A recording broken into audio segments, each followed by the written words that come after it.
to the Onroad podcast. Welcome to the Onroad podcast, episode 4. Welcome, Anne. Thank you. Hello. Good to have you as usual on the show. And I don't know why that's made me giggle, Anne. But we've got an exciting show ahead. Lots of guests this week and some big players in the world of RC. But first, let's talk about the news. What have you got for us, Anne? Not a lot, actually. It's a surprise, isn't it? There doesn't seem to be very much going on. But so there's a couple of producty things. One of them is seems a little bit boring, but I really like it.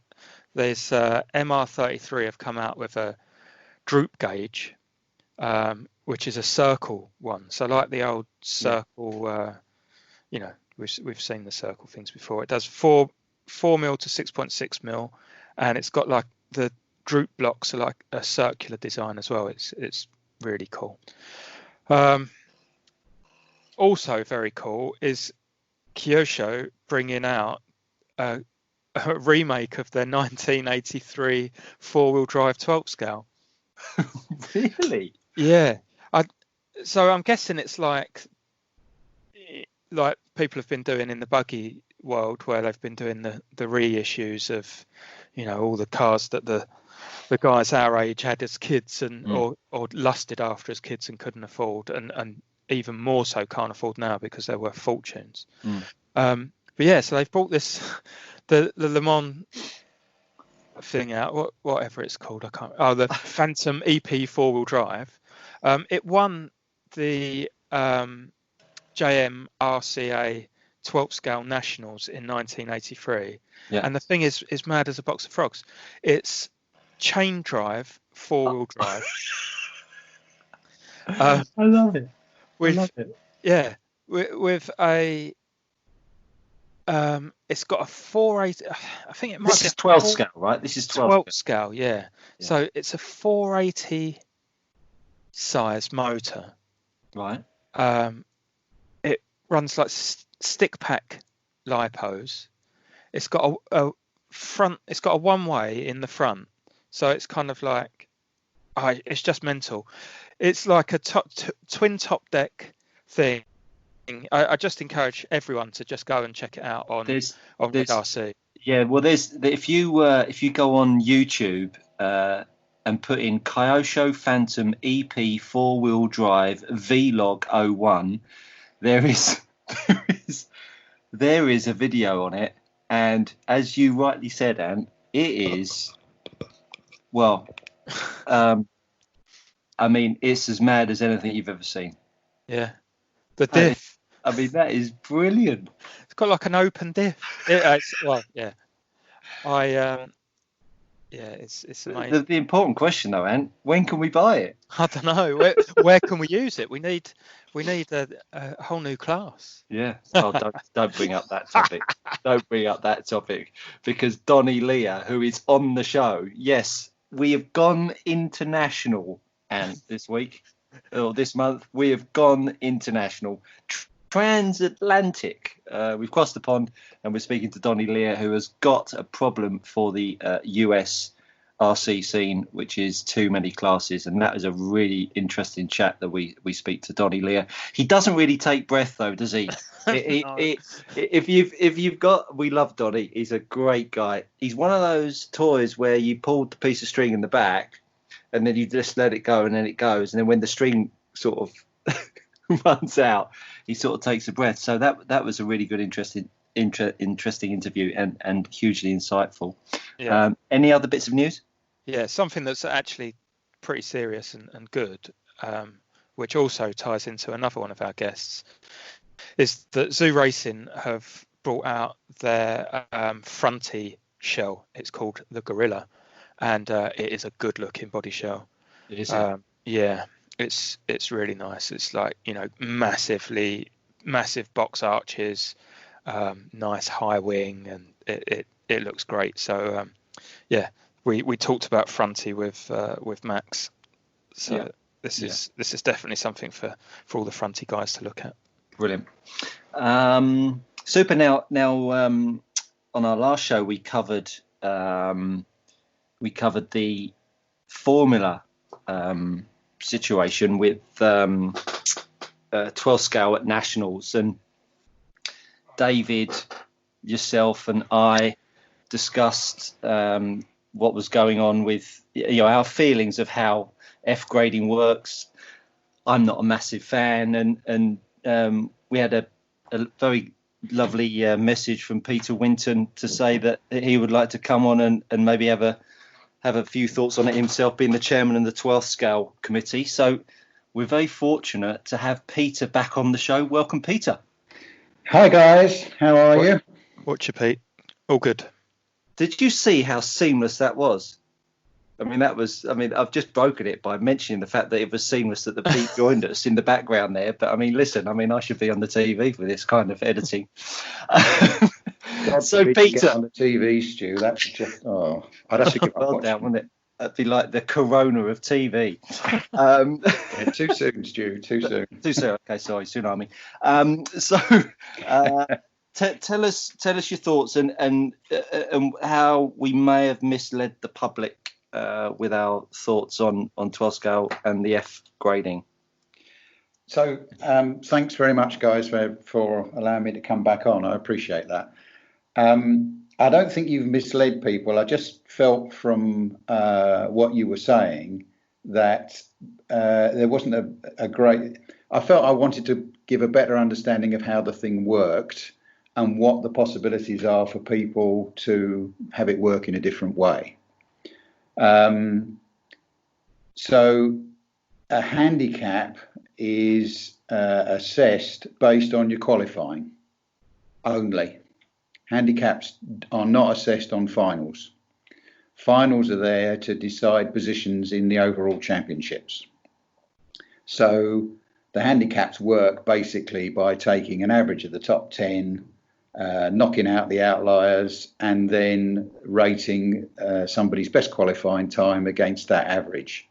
So if you look on the charts that are on the BRCA website on our section, you'll find people have got 52% or 54%, and that's because their lap time is higher than the average of the top 10. So in a set class, let's take 13.5, you can issue everyone with a handicap. The handicap is only used to set the heats. It's not used for anything else.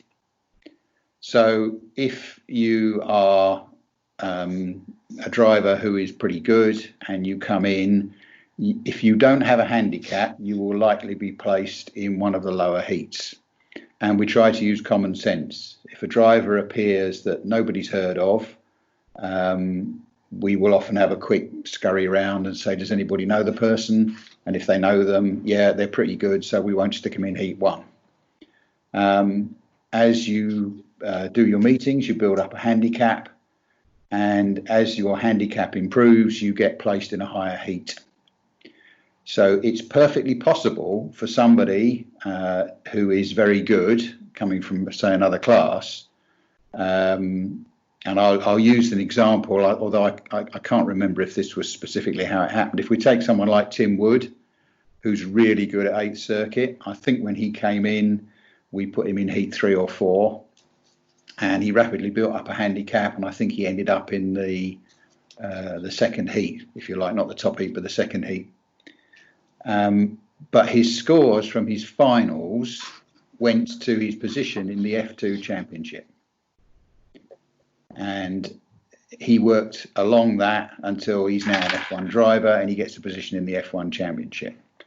And that's how it works. Now, the bit you can change is, and the bit we have changed, is the bit where we used to have everybody running from an A final down to a D or E or F or whatever final. And then your position it was extracted. So all the F2s were extracted from that list. And the top F2 driver got 100 points, 99, 98 and so on. And that's how we did the championships. A couple of seasons ago, we decided that we would actually do that separation on the day and run finals for each class. Okay. Now, the exceptions, I mean, I hope that's clear, is that the handicap is only done on your qualifying. It has nothing to do with finals. Finals are where you score championship points, and the handicap is only used to set the heats. It's not used to set anything else. Then a couple of seasons ago, we decided to run F1, F2 and F3 A finals, which, as Dave Spashett said on that podcast, he gets up and watches and has somebody who competes in the F3 class. I have to say that, being able to make an F3 final, A final, was something that you aim for. Otherwise, you did the best you can and you came out where you came out. So I agree with David. It sets a bit of competition. If somebody came along from years back who was really good, somebody like, say, Andy Moore, then the committee would use its discretion, which is the bit in the rules, to say, well, there's no point in putting Andy Moore in Heat 1, even though he hasn't got a handicap anymore. We would put him in one of the top 3 heats, and he would rapidly get back to being probably in the top heat. So that's how it works. And I think my concern was that at some point, Stu, I think you said, well, if people are not able to race that well, if they're in 17.5 at the moment, or if they're in F3, then perhaps they would prefer to go and run GT12, which is easier to race. And I think my concern with that remark is we can't push people away. That's not what we're here for. Our nationals are open to anybody that wants to enter, and then we do our level best to put them in a heat where they'll have a good set of qualifying, which is 4 of their 5 competitive races, and the final they end up in is the final they end up in. So that was really just try to clarify to everybody that, as I said before, your handicap is derived from your qualifying, and if you are good enough to be an F1 driver but are still in F2, you will be put in the highest heat your handicap qualifies you for. So you will qualify against F1 drivers. So the change that you could make, if you wanted to make it, would be to propose at an AGM that we take away the F1, F2, F3A finals and replace it with what we had before, which was just straight A to F or E or whatever it is finals. And then we extract from those results the F1, F2, F3 drivers, and we stick them and give them their championship points. So that was really all I wanted to say. Okay, well, that's I think that's a really good explanation of how the grading comes about, and I didn't know it, but I had a feeling that the qualifying set your grade, if you like, only from having sort of qualified in a certain position and then done absolutely rubbish in my final, yet the good qualification from the month before, if you like, has pushed me up through the heats, if you like. So I kind of got that. I suppose two points to come back to you on that. The first one being that really my only beef, not beef, but my only thing that I don't enjoy is the fact that, as I said in the previous podcast, that there's a bit of a sky or a roof where an F2 driver can qualify if he's one of those guys that is kind of on the cusp of F1 and F2. I mean, again, we used Steve Donald as the example because he's someone that has improved. And again, Jody Sherritt I keep saying Jody, but he's an F1 guy now. But Steve has really improved. And Steve called me up. He said, "Oh goodness, I hope I'm, I don't want it to come across as though he actually came to me with this argument. It was totally not that way at all. I just picked him as an example. But I think it was really about capping a driver's ability to not push into the middle of an F1 category, if you like, when they've had a good Saturday. So that was really my main issue with the F1 thing. And the comment about if the class is too fast for them, they should do GT12. If you're watering down a class by putting 17.5 in, the potential you have is that whilst you've pleased one, you then upset another, I'm not saying upset, that's too big a deal, but you could have the opportunity to all of a sudden water down the bigger class, and I think that really pleasing one could upset another, and I think that's a difficult situation that you guys have to balance. So I certainly wasn't trying to exclude anyone from coming along. I just think that if 13.5 is maybe a little bit too hard or too fast, there's nothing stopping you from turning everything down to make the car feel like a 17.5 without introducing another 17.5 class. And as a follow-up to that, we had an interview with Alex Hagberg about getting older and potentially getting slower, and his thought on it was that when you get older, your enthusiasm wanes a little bit. You don't practice as hard, you don't work as hard at it, and subsequently you then get slower. And I think that's a really important point as well, that people, if they feel like it's getting too fast, is it because you're doing it less and it feels much faster than actually when you were doing it more and it felt like you could be comfortable with the car? So I think there's a few topics there to discuss, but not necessarily at this point. But I just wanted to come back on what you were saying there, really. No, and I appreciate what you're saying. Let's just put it this way. The handicapped as listed in last year, before the last season started, Steve Donald was in the area where he could elect to go for F2 or F1. So if he stayed in F2, that was a personal election by Steve. And although I appreciate you're bigging him up, he didn't win the F2 championship. No, and I went back and checked that, and hopefully that proves that there was nothing loaded with Steve. No, but I'm sure there wasn't. We're using Steve as an example, and I'm going to have to apologise to Steve when I see him again. But it's just to make the point that you're talking about people who are maybe not where they're supposed to be, and actually what the numbers tell us is they are. Yeah, and my what feels like the real catalyst for all of this is that it makes people enjoy an A final in their class, and for me, I think the jury is still out that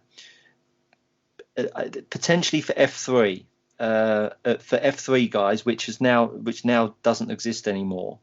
I think F3 are the only guys that probably get up for an A final in their grade, because the F1 A final is a substantial distance away from where they are at that given time, with no disrespect intended.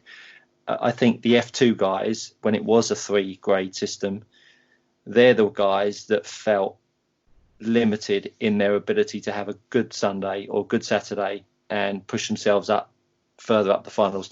I don't buy that having Dave Spashett stand on the side of the track watching your F2A final, F2B final, with respect to David. I don't think that really makes the day. I don't think the crowds, and I've actually, because I remember speaking to David about this first of all, when he was bringing this system in, because I didn't like it from the start, but I wanted to give it a bit of a go and see if my mind changed. I don't believe that if you stood by the side of the track and you watched an F2A final or an F3A final, you would get any more people watching than you did at, say, a C final or an E final. I just don't believe that, and I've looked around at it. I just don't believe that's a big enough reason to create these gradings and separating the finals out. I'm now going to come back off my soapbox and over to you. Yeah, I'll say two things. One is I'm always greatly appreciative of the people that come to the AGM and stick their hand up and vote and discuss things. And I hope that when we finally get to have an AGM, people will come. And we've had best success with that when we've arranged it around a meeting. So hopefully we can try and do that again. And that's with my chair's hat on, if you like. I think my learning point from having pushed over a number of years, from a personal perspective, that we should run a 17.5 class, my learning point is that that doesn't work. It didn't work the first time we ran it. because it ran out of support.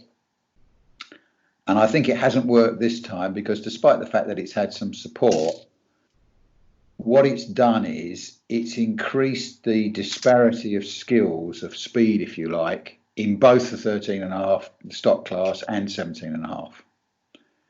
And the problem with splitting the classes up at a national level and using a handicap system is you can find yourself, as I have, number one in the second heat at 17.5, having to go round and round a lot of people who would be 3, 4, 5, 6 laps slower than I am, and I'm slow. So I think my learning point is that the handicap finals work for me. Appreciate they don't work for you, Stu, but they work for me. Mm-hmm. And splitting the classes from a personal perspective is something that I haven't found works this time. I think it's made the disparity in the stock classes bigger. So there's more lapping going on. Back to the point we discussed on the last one about refereeing. There's more lapping going on, and the finals have a bigger disparity of skills, and it certainly worked that way in the 17.5 class. So I think splitting it up has been unhelpful. I do agree with you. If everybody is in stock and you don't like stock, excuse me, I can tell you that the difference between a 17.5 and a 13.5 when you're in the bottom 2 or 3 heats is not as big as you think it is. So, there's nothing, if people felt that way, we could certainly, excuse me, have the stock class as anything above 13.5, 13.5 being the minimum wind. That's all for AGMs though. So good, Peter. Well, listen, we appreciate your time coming back on the show and putting your point across. Opportunity, guys. Thank you very much. No problem. We wish you well, and we'll catch up with you soon. Good. Okay. Cheers, Peter. Cheers. Bye. All the best. So that was interesting, and nice to have Pete come back on and share his views. I know he's passionate about obviously the 12 scale and how it's represented, and hopefully we didn't cause any unjust in our first episode and on this. And he's come back and set what he felt was an important point to be made. Any thoughts from you on that? I'm concerned that it's possibly a little bit complicated if we had to get Pete on a second time to correct us two and David. But no, I mean he's explained it, and that's that. I have got a problem with AGMs, but that's probably a conversation for another time. I could rant on about that. From the do you mean the all right, so now's as good a time as any. Why not? Why not? So, we've got time. It's just so archaic. Like I care about 12 scale and I care about the racing, but I don't care enough about it to drive to Chesterfield to sit in a room with a bunch of other blokes and shout about it for an hour.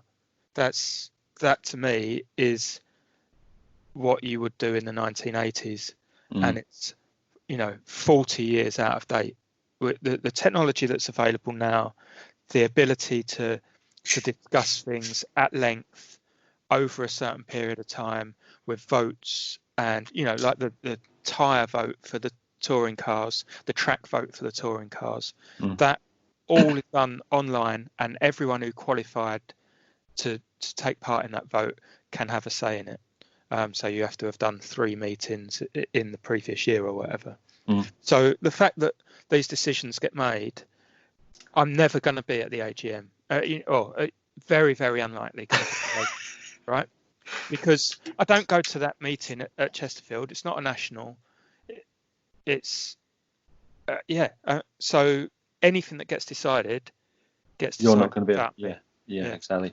Yeah, I think you're absolutely right. And this situation that we all find ourselves in at the moment with Corona, we've used so many new mediums that the business world are using on a weekly, monthly basis, daily basis, has been brought to the masses. Notably Zoom and Skype and stuff. The opportunity for Peter and the committee to sit in a room, and then you have 100 people attend that meeting with a meeting ID, and to be able to put in their votes, etc. I think it only gives a bigger engagement to the section, doesn't it? And to grow it for the 100 drivers that want to run it, rather than, as you rightly say, the 15 guys that want to drive to Chesterfield and attend that meeting. Yeah, which, so you can understand why some guys will do it, because they've got an interest in, a commercial interest in it. So those guys have to go because it's their livelihood. But I mean, not even doing like conferencing. I mean, a discussion doesn't need to be in real time anymore. No. That's so outdated. Like at work, I don't want to talk about work too much, but our team meetings have gone from daily chats to once a week to now every 2 weeks. We have a physical, everyone in the same virtual room, because none of us work in the same office, and that works because we're constantly having discussions individually or using other kind of forums or that sort of technology to discuss things. So things are already decided before we have the final voice chat. So so that's that. There is an answer. It's an obvious answer. We might have to get Pete back on. Well, but it requires investment and it requires vision. And the thing that we will get told quite often is that's not the way it's been done before, or it's not in the BRCA mandate, and you have to go to the BRCA AGM rather than the section AGM to get it proposed, which it's a self-defeating thing. I'm not going to go to that thing either. So I just this is obviously our forum to talk about whatever we want, and no one can really say anything about me moaning about it on here. But after every AGM, the thing comes out and I just say, okay, that's what it is. I might not like it, but I know that I had no input, and that's generally people say, well, if you wanted to do something different, you should have turned up. Well, my answer to that is no, I shouldn't have, basically.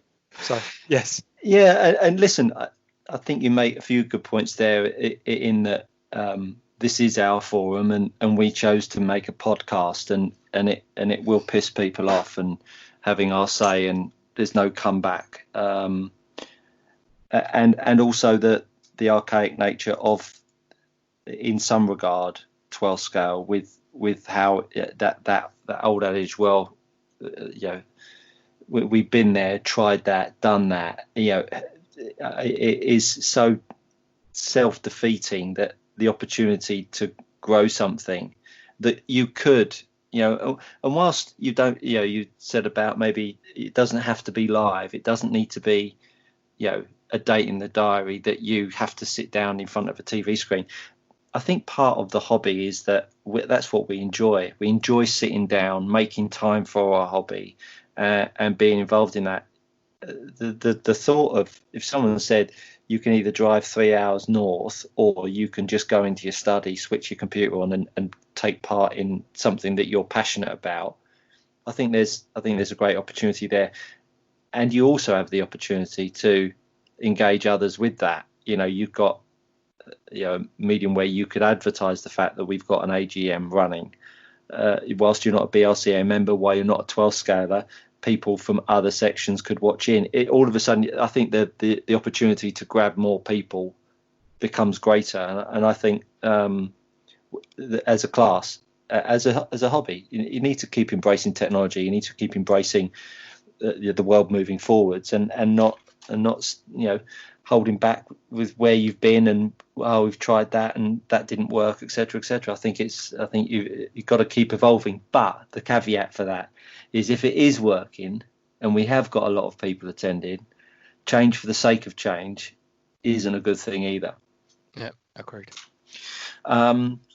So we had a message from Stuart Barber, who's a lovely guy, keen racer, and he said, "Is there any chance that?" And we should say at this point that we always welcome topics for Ant and I to discuss and to put to other people we interview. He wants to know about how to get better, which is certainly something that we talk about quite a bit, Ant.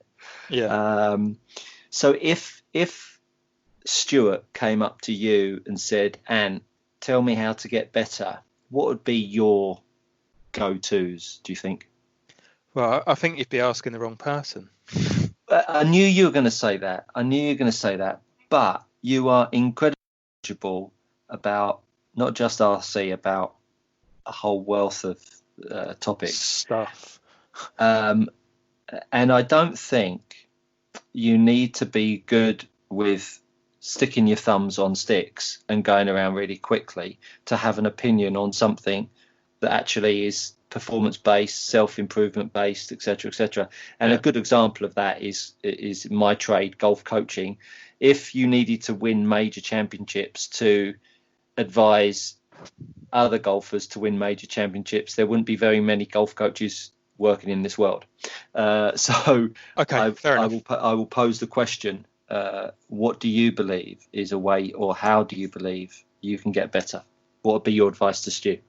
Well, can I come at it from the other angle? So whatever angle you like, front, behind, sideways, or in, whichever way. So I've asked a lot of people this, fast people, how do I get better? David, Ollie, and the general, I'm not saying that these guys have said this, although David has, is to do laps, right? We talked about it with Donny, laps. If you can run laps, you can get faster. And in golf, you people say about going to the driving range and finding it in the dirt or whatever, but I actually do not believe that is right, and that just going to the track and doing 500 laps is not the way to get faster. I don't think that it's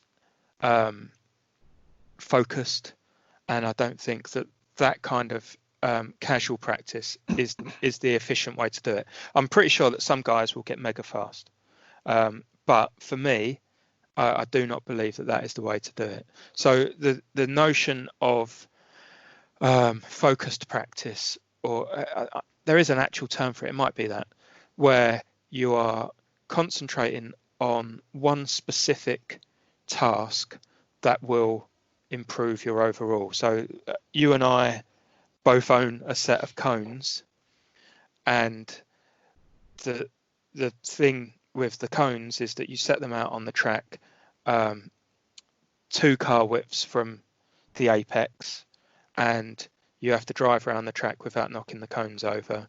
And to start off with, you can't do it very fast, and as you do it, you gain speed, because what you're training there is precision at speed, and then you can gradually move the cones in until there's only just enough room to get the car through. And at the end of that, if you can go around the track at race speed without knocking any cones over, then you're world champion material, basically. So that's to me, finding those things that you can do other than cones, which is only really suitable on a permanent track that you can go to on your own. You're looking for ways of training specific skills, whether it's motor skills or accuracy or whatever. Interesting. Yeah, I mean, we've referenced this before, but we talk about this at great length many times a day, a week, and I totally agree with you. I mean, just get some stick time. I think that helps at ground level. If you've got a 5-tier skill spectrum, and you've come into RC racing at spectrum skill set 5, and you're looking to get to 4, just stick time will get you to step 4 and probably to step 3. But to get to skill set 2 and then on to 1, I think you need to start to isolate, and you need to up your motor skills at the real attributes that make cars go fast around a track.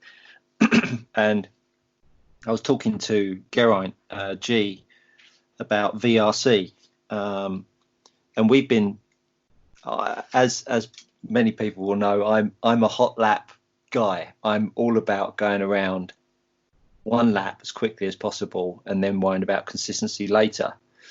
And he's the opposite. He's trying to get consistent, and then in the hope that the speed will improve.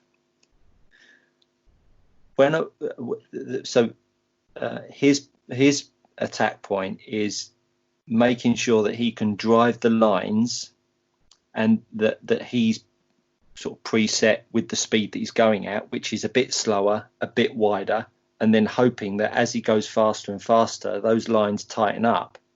For me, I think that attack becomes really hard, almost to unlearn a track as you get faster, to then go tighter becomes really difficult. And what we're saying is, with the cones, is that actually if you set the cone close enough to the apex that you have to go slowly through that at first, and then you build the speed up from there, I think then you get the best of both worlds. And last season when I was going to the Nationals, my practice, I never went more than half throttle for the whole of the 8 minutes of practice on Saturday, because I wanted to make my car go what my perceived perfect lines were, and then up the speed, rather than going out, giving it full bore with no traction, pushing away out into the crap, getting further away from apexes. And then as the day goes on, as the grip comes up, effectively you're having to relearn the track and relearn the lines to go faster. So I think the cone theory and philosophy is absolutely stellar. Yeah. So there's other aspects as well. David said something that was interesting, and he said you need to learn to think faster, which was quite... Disagree with that. Yeah, well, this is it. It was quite an eye-opener. But so the thing about... we need to look at other sports. We need to look at other activities where this sort of training is done all the time. So you're in a obviously great position to talk about it, being as this is your job. So being able to apply what you know from having a successful career in teaching people to be better at a sport, makes you gives you, well, adds clout to anything you say. It might all be wrong, but people might believe it more. But yesterday we talked about training motor skills away from RC cars, right? So we were talking about esports competitors that play computer games for money, and those guys are training outside of their games using various tools and various techniques to train different aspects of their performance. So they might be training the ability to react to something from that's over one side of the screen compared to the other, and they have to get there fast. And then they'll be doing stuff over speed. So it might be that 20 targets will appear and you've got 0.3 of a second to hit a target before it disappears, or something like that. So there's lots of different things, none of which have been applied to RC really, and we're still in the dig it out the dirt, Ben Hogan, 1,000 hours on the range kind of thing.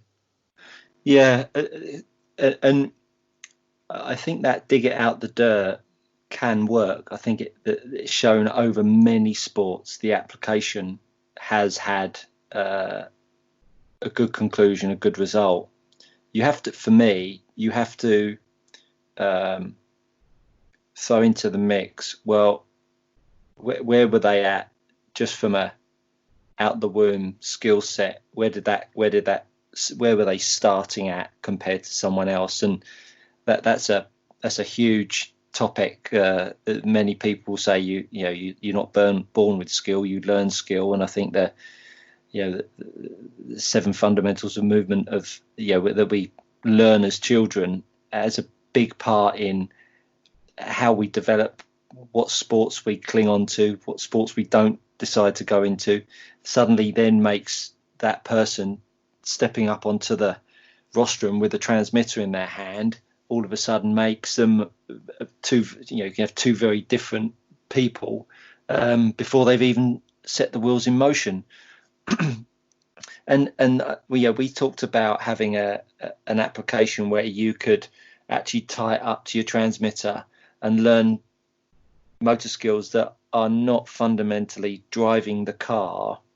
So it's not RC, but it's with a transmitter in hand. And I questioned, and it'd be nice to hear from people what they think, because part of RC racing, or the big part of RC racing, is that you're driving a car, and getting better, improved results, for me, is a massive part of that, and I know it is for you too. But David suggested that not a lot of people are actually looking for improved results. But if you came up with an app that did have an opportunity to improve your results, that wasn't driving a car, that was hitting flag sticks on a screen, or ticking boxes, or at great speed, whatever it might be, to train motor skills, that might not have the lure for a lot of people if their desire is not to move up a final or up a heat in qualifying. So I think it would be quite an interesting topic for people to maybe think about and give us some feedback on. Yeah. I think that the thing about what you're born with is very interesting. I think that you look at some people. So this is something I've thought before, and I've never said to you, but I think that you will always be better than me at RC. That's a bold statement. Yeah, obviously I can't back it up, but I think that you were born with something that I wasn't, that has enabled you to compete in sports at a high level. And I've competed at many things, few of them at a particularly high level, although arguably, higher than a bunch of other people. But what I've got is that I work really hard on stuff, and I compulsively work on things. Like when I played golf, I practiced every single day for a long time, and I tried to dig it out of the dirt, and I had some very good coaches coaching me, and ultimately I wasn't very good, despite all of that effort and all of the applied stuff. And I think that there is something that people there is a winningness, or a sportiness, if you like, not necessarily physically, but inside, that can lead to someone having a better performance than someone else. And if you can unlock what that is, you could turn someone like me, although I'm probably a bit long in the tooth now, but you can turn someone with my work ethic into someone who could then do well. But so we talked about people that get angry on the golf course and are never satisfied with what they've achieved. And you see that in RC with some good guys. They have a race and it looks like it was perfect, and they'll say, oh no, I messed a couple of laps up, or oh yeah, I shouldn't have let this happen. Whereas I come off after a race, and I'm generally, if I've not lost a place to my qualifying position, then I'm over the moon. It's so I think that attitude and that kind of an inbuilt drive makes a massive a massive difference. That's interesting on a few points there, and I hear that a lot at race days. I think that element, the bravado of when someone comes off and has done a good run, that desire to go, could have been better. I think that is possible for everybody at every level. When you look at attitude, mindset, emotion, all of these ingredients that go into performance, walking off, knowing that you've put in a good run, but yet wanting to verbalize that it could have been better, only kind of deflates the desire to keep getting better, because even when you did better, you didn't actually give yourself the credibility and the desire to then push on for more. You immediately walked off, and the first thing's out of your mind or your mouth that someone said, "Oh, that was a great run." The first words out, "Oh no, it was car felt crap," or this, that, and the other. Never really gives you a sense of, that was great, and you never reward yourself. And I think that's either in you or not in you. Glass half empty, glass half full guy, and I am glass always half full. It's never half empty, because I just don't believe that's a good way to drive yourself forwards, because the failure is going to come hard and fast over success. And talking about golf, and being born with it, there was when I was playing, I absolutely applied I need to hit balls all of the time, and I need to keep working on stuff to get better. That definitely didn't work, because my ratio of wins compared to competitions was rubbish, really. Playing all the time, probably 60 events, 70 events a year, and I would win a handful, 5 or 6 a year, compared to now, with the knowledge that I've got, the study that I've done. I didn't play a tournament for 3 or 4 years. I went out and shot a course record and won the tournament, and I didn't hit balls before. I didn't engage with it before, and yet I went out and achieved, and I just applied myself in the way I believe works. Take that to RC. If you've got a structure that makes you keep on improving, that you believe in, I don't believe that you need to go to the track and keep turning over the wheel, which is what we kind of both believe in. So I think when you've got the knowledge of how to improve yourself in terms of from a physical aspect, a mental aspect, and then what you need to apply to the car to make that happen, I think you've got a winning formula. And I spoke to Mark Stiles yesterday. I was having a rib of him on VRC of this week's event, and incidentally, anyone that's on VRC, GT12 Help is a club on there. I run 5 events every week if you want to get involved, so feel free to join the club. Shameless plug there. But he said that VRC, I will quote his message actually, because I thought it was quite interesting, his viewpoint. I'm not convinced VRC is a great help, really, if I'm honest, for high-level, real-life driving, racing at least. It's fine for keeping thumbs active and focus levels up, especially as there's no alternative. I said I disagree. It has no real benefits. The mental pathways of modulating the throttle and the steering to hit apexes and quick lines is no different. All the processes are identical. The differential is the fact that getting the car set up the same, the irregularity of grip on track is another ingredient. So I think, going back to the app or the application that we were talking about, trying to get something on a PC screen that you can actually improve your motor skills with a transmitter in hand is a part of this element, isn't it? In the same way, making sure your tyres are done is important. But how much do we spend on actually preparing ourselves going into it with the right skills, looking for the right application to improve our time. I just don't think people are doing that. Yeah. VRC taught me how to drive a mod car. Yeah. People turn up to a mod race, and I haven't been racing very long. I'm not very good, but I can win a mod car.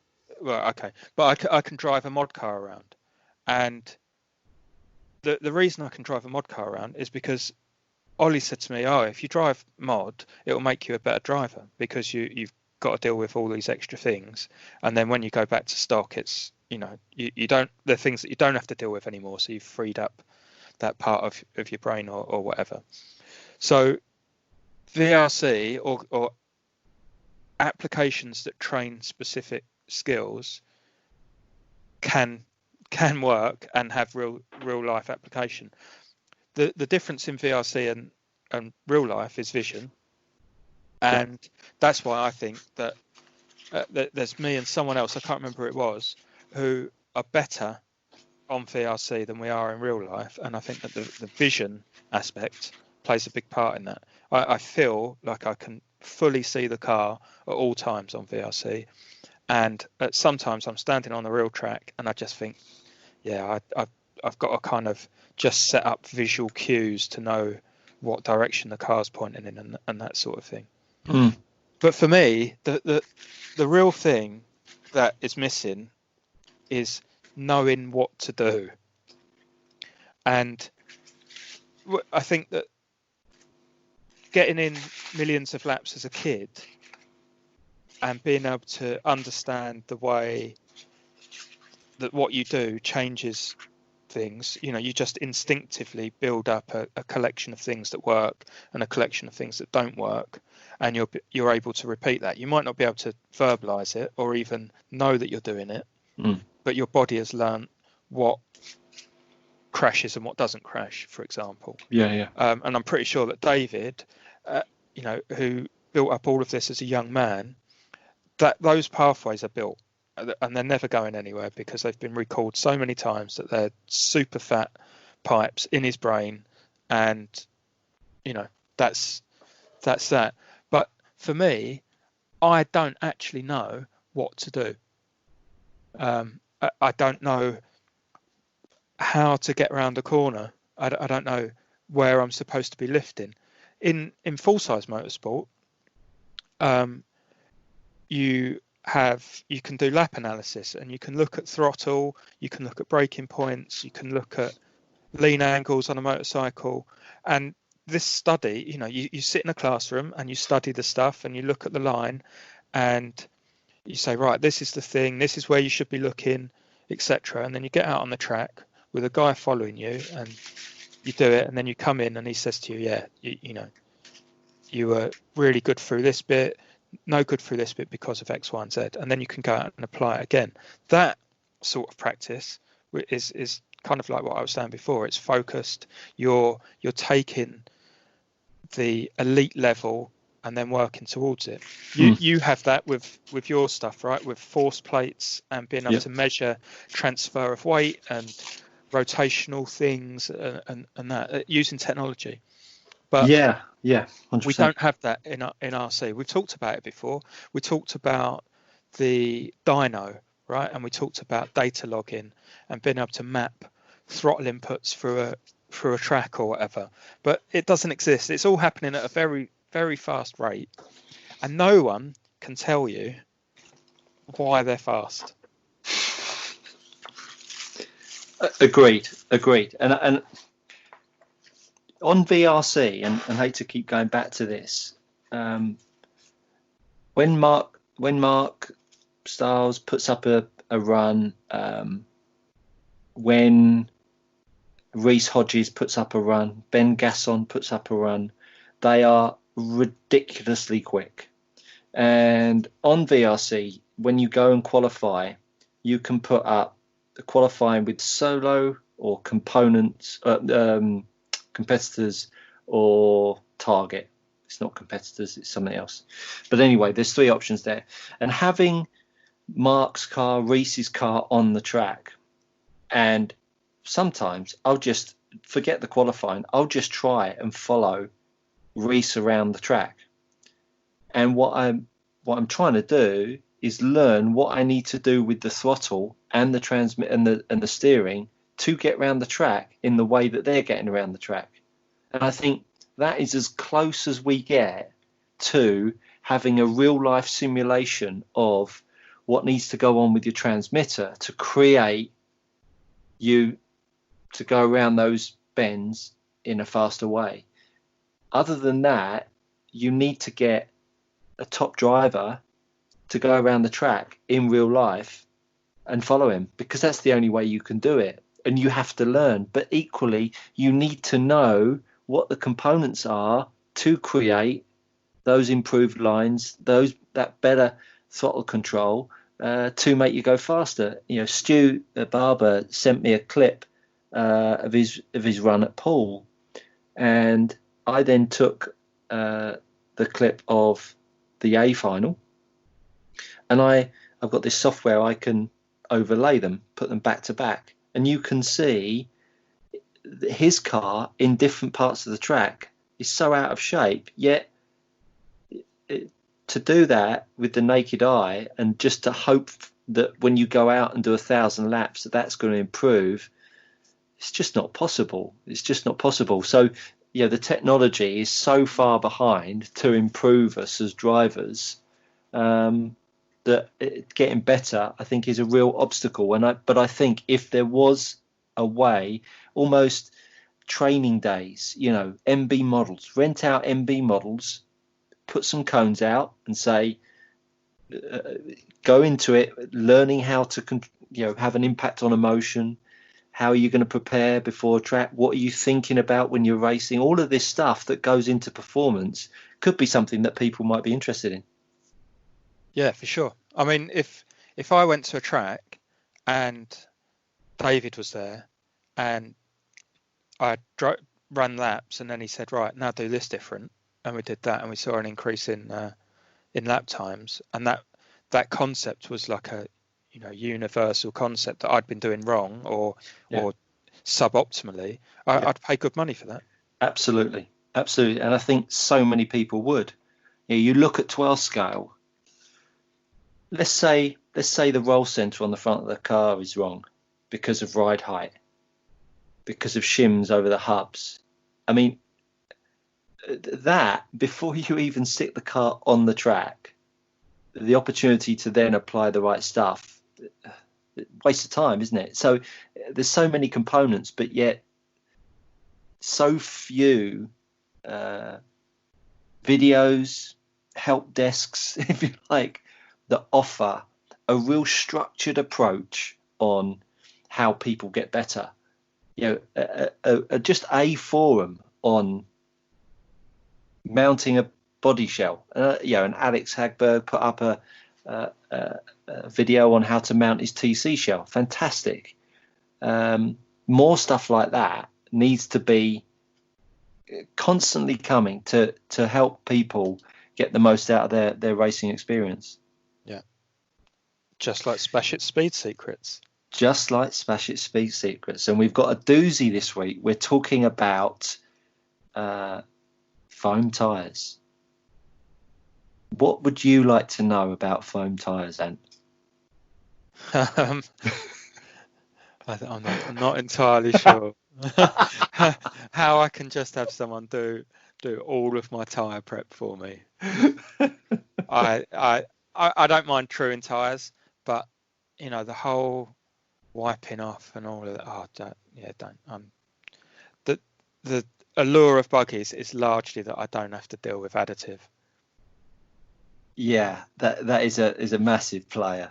It's a massive player in buggy racing. No tyres, but we're not a buggy podcast, so we can't talk about buggies. Buggies, no. Bodies as well. Listen, well, let's get on. We've got some really exciting interviews coming up. We've got Max Macker. He is the Awesomatix team manager, and we've got Donny Lear, ex-US stock car racing champion. Let's get them on and get on with the show. Spashett's Speed Secrets. So welcome back, Dave Spashett, in this Spashett's Speed Secrets, where this is your opportunity to learn from the master of foam himself, 4.5-time world champion, Dave Spashett. Welcome to the show. Hello, thank you very much. So today, Dave, I want to talk about the different families of foam. Obviously, JFT have SR, A, and for many, it can be confusing. Just talk us through the more familiar families, and then maybe some of the exotics. And when you're talking about the families, what their application is and potentially why. Okay, so tyres can get a little bit complicated, and there are times where it's just that tyre is better than another tyre. But for me, there are a couple of families of tyres. So start off with the traditional pink magenta, which we all classify as A foam. It's normally a high oil contented foam. Self-sustains its own grip if it gets warm. Obviously, it has oil in it, so it has natural traction on its own. So you see that used quite widely when additive is not allowed. And it's also good when the traction is low, because it will last a full 8 minutes or 6 minutes if you're doing GT12. Then you have the other end of the spectrum, which is seafoam, which has basically no oil content in it at all. It's more of a powder. So it can offer more traction, but of course it doesn't sustain itself. It doesn't live. It's quite a fragile foam. So once it wears out and you wear your additive out, you lose grip. There is no more grip to have. And then in between, after C foam moving up the scale, you then have your R foam, and then your S foam, and then your A foam. So it's kind of the way I would suggest people look at it is the oil content of the foam. And the more oil content in the foam, the more self-sustaining, and the longer it will keep the grip into the race, and the easier it will be to drive. So you could arguably say that if someone wanted a one tyre choice to travel around the country, A foam would probably be the tyre? Yes. Yeah, I mean, if you want something that's nice and easy and stable and will always work, pink magenta is something which will always work on no grip, but brand new green carpet, as we call it, or even on black line carpet, they will still work and still be easy to drive. And for the guys and girls out there, that when you say pink magenta, you're talking about the shore rating of the tyre, aren't you? Yeah, sorry. So the A foam, the family of A, pink is 30 and magenta is 32. That's common to most brands. And the pink magenta is sort of old school stuff. When you didn't use numbers, it was all down to colours. Is that right? Yeah, so pink, double pink, purple, that type of thing. We did it with a coloured dot inside the rim rather than a shore hardness. Yeah, and so if you were, let's say you turn up at a meeting, let's go national because obviously the grip is higher, and you were racing on Prima felt, what would be your application on the day of tyre choice? Let's say you had all four foams available to you.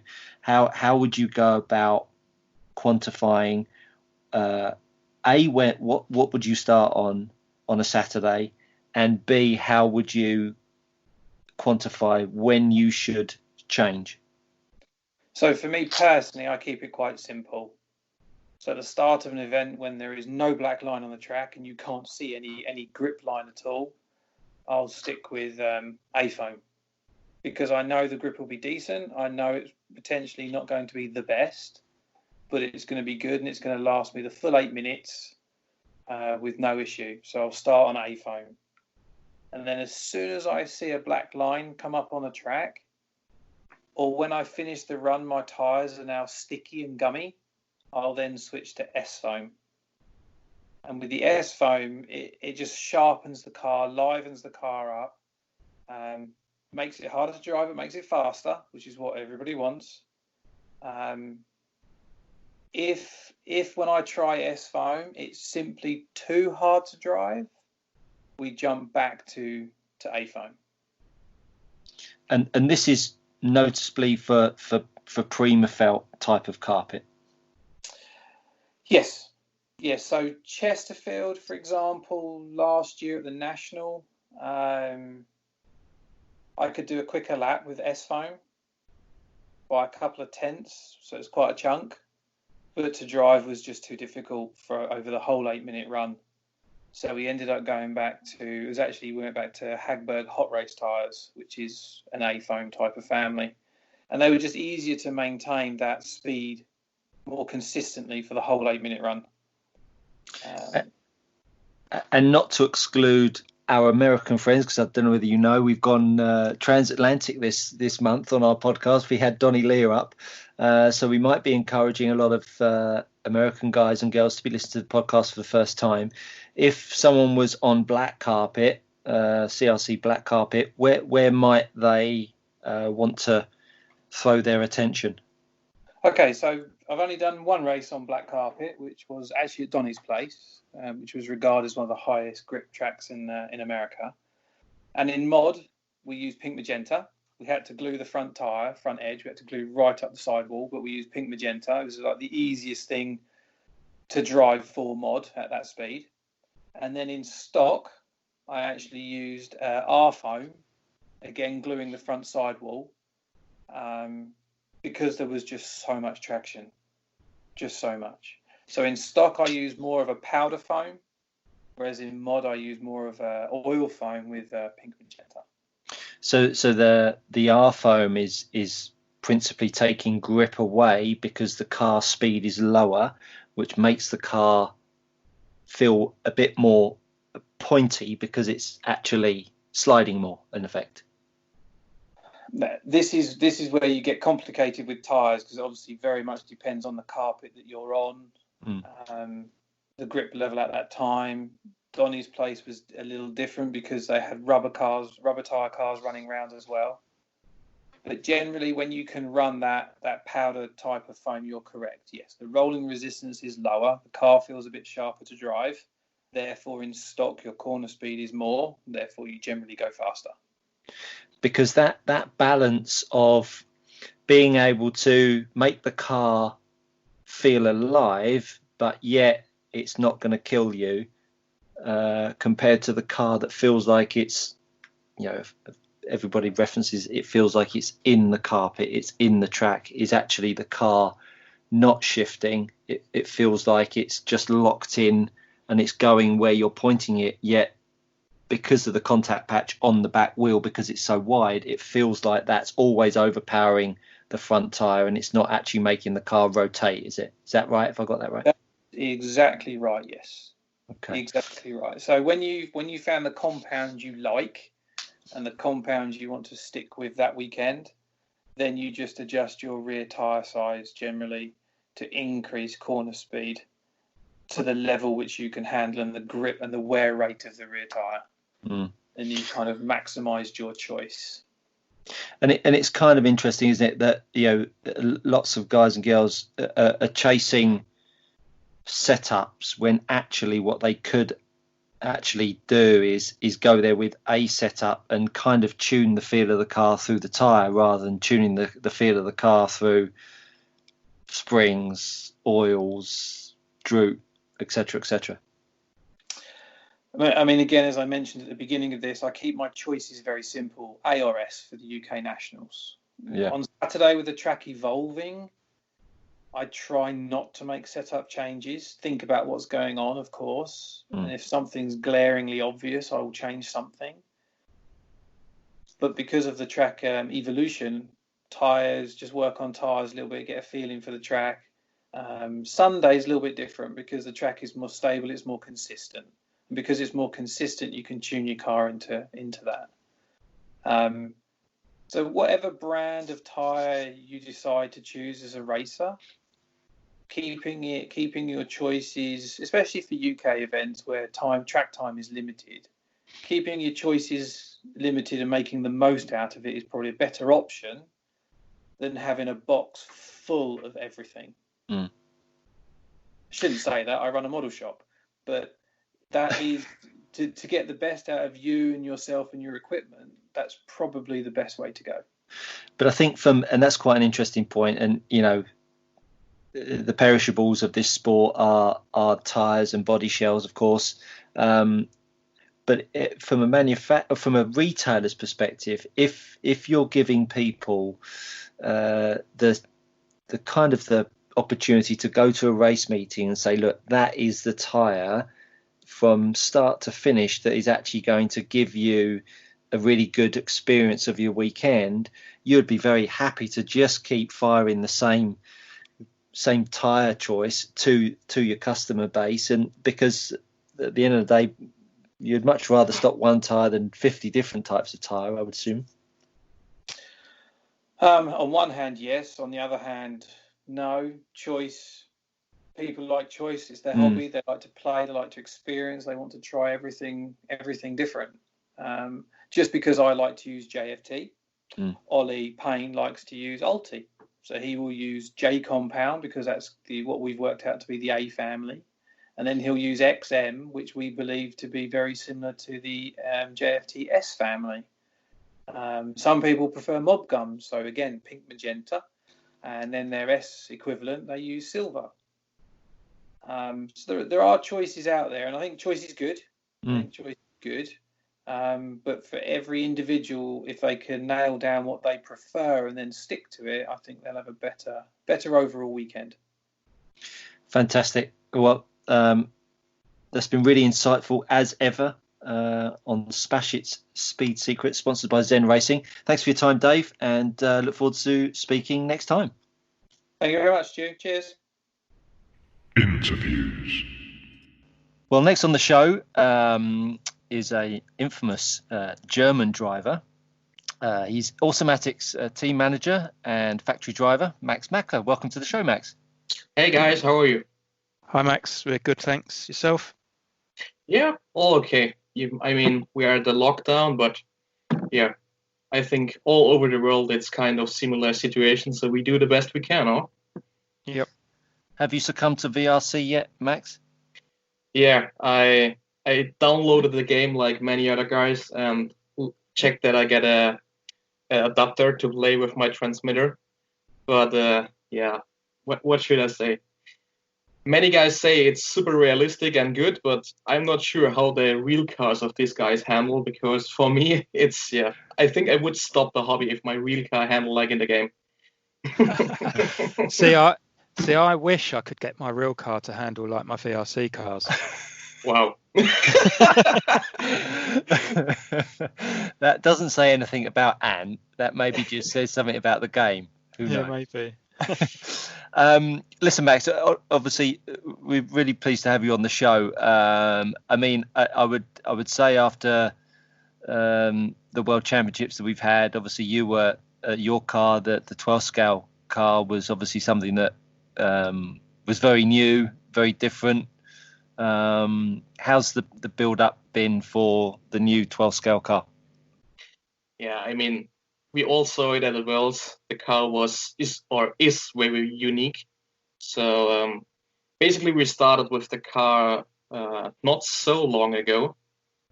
I think right after the last European Championship, Oleg, the boss of Awesomatix and the designer, started to work on a 12 scale project.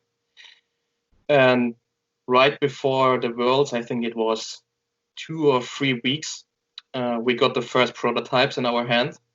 And yeah, the Worlds came up and it did well at the first outing. So we're still working on it now. So you only got the car 2 or 3 weeks before the World Championships? Yeah. Wow. And for myself, I'm not sure if you know, but I have really zero knowledge about 12 scale racing, because I never did it before. I also never drove another car than the Awesomatix 12 scale. So I have no idea how other car handle at the moment. That's quite that's quite a situation that you obviously found yourself in, team manager, past European stock champion in touring car, and then you're pitching up to the World Championships with a car that you've only sort of got your hands on 2 or 3 weeks ago, and you haven't much experience in 12 scale. So it was that's quite an achievement with the World Championships in how you did. Did you feel it was a good week for you? Yeah, I think what helped a lot was I had zero expectations to myself and to the car. So it was the same for Freddie, Sam, and Donny, for the other guys who used the car at the Worlds. I mean, we came there, we had no knowledge about the carpet itself. It was never raced on this surface. Freddie and myself, we both did like 1,000 laps on ETS carpet with the car. And yeah, we needed to set all the basic things, like need to check how much steering lock we use, figure all the settings for the speedo, as we always raced like 2S, and this 12 scale is 1S. So there was a lot of things to do, which are still basic things. And I think also the kind of that we hadn't any expectations helped us to achieve these goals we got at the Worlds. So it's kind of crazy, but it was huge fun. I'm interested. So you said that you've never driven another 12 scale. How do you feel the handling differences are between your touring car and your 12th experience now that you've raced on Prima Felt and ETS at a couple of different places? I would say it's for myself it's huge difference, because the 12 scale car, it's so precise and nimble on the steering. I use like 10% more minus expo on the steering, but it's like a knife. It's crazy. And the driving style is a bit different, I would say, because of the solid axle. That's also a thing I learned like at the second or third run, that I need to use a spool and not a ball diff to be fast in the stock class. And especially with the spool, it's very hard to handle for myself at the moment. Yeah, I think that's the same for everyone. We're all adapting to that change, which has only come about in the last year to 18 months. So you've been with Awesomatix for forever. Was it 2012? Did you start with them? I started 2012, and I think 2011 was the first time the car was seen at a track. So at the time the car came out, I was running with Serpent at this time, but and I was close to give up my hobby. But then I got my hands on a Awesomatix car because Freddie practiced on my home club. At this time we had our own track still. And yeah, Freddie told me to try the car, and it was kind of similar, same story than with the 12 scale car now. I never did a run before with the Awesomatix car, and got it like 4 or 5 days before the ETS in Germany. Back in the days, it was still in Koblenz. And I got the car, built it up, just made it to do the first rollout ever with the car at the first practice of this ETS. And at the end of the weekend, it was my very first ETS A main, and I finished 5th overall in the stock class. So same as at the Worlds, so also finished 5th. Yeah, superb. So at the time, it was the A700, the shaft drive car, and you guys used that for was it 3 years before you went to the 800? Yeah, we used it quite a long time. I don't remember the exact date, but for sure it's now like 3 or 4 years already with the belt drive. Do you feel that the change to belt drive was necessary? Was the biggest change in the development? It was absolutely needed, because we all pushed Oleg to make it like this. Because with the brushless power, I mean the first A700 was still developed when there was like the old battery cells and the brushed motors, and the speed of the cars were slower. So the shaft drive was not a big issue at this times. But right after, like 1 or 2 years after the first development, also the brushless power developed further and got faster. And it was just too much for such a direct drivetrain. So the belt was a really needed change for sure. Interesting. So then the mid-motor change kind of came about, pioneered by Awesomatix again. Was that obviously that was a big advantage before everyone else had moved the motor, but was that something that you developed through testing, or was it an idea that Oleg had? Yeah, basically the most ideas in the cars are always from Oleg, for sure, with input from all the team guys. Whenever we come up with idea, we talk about.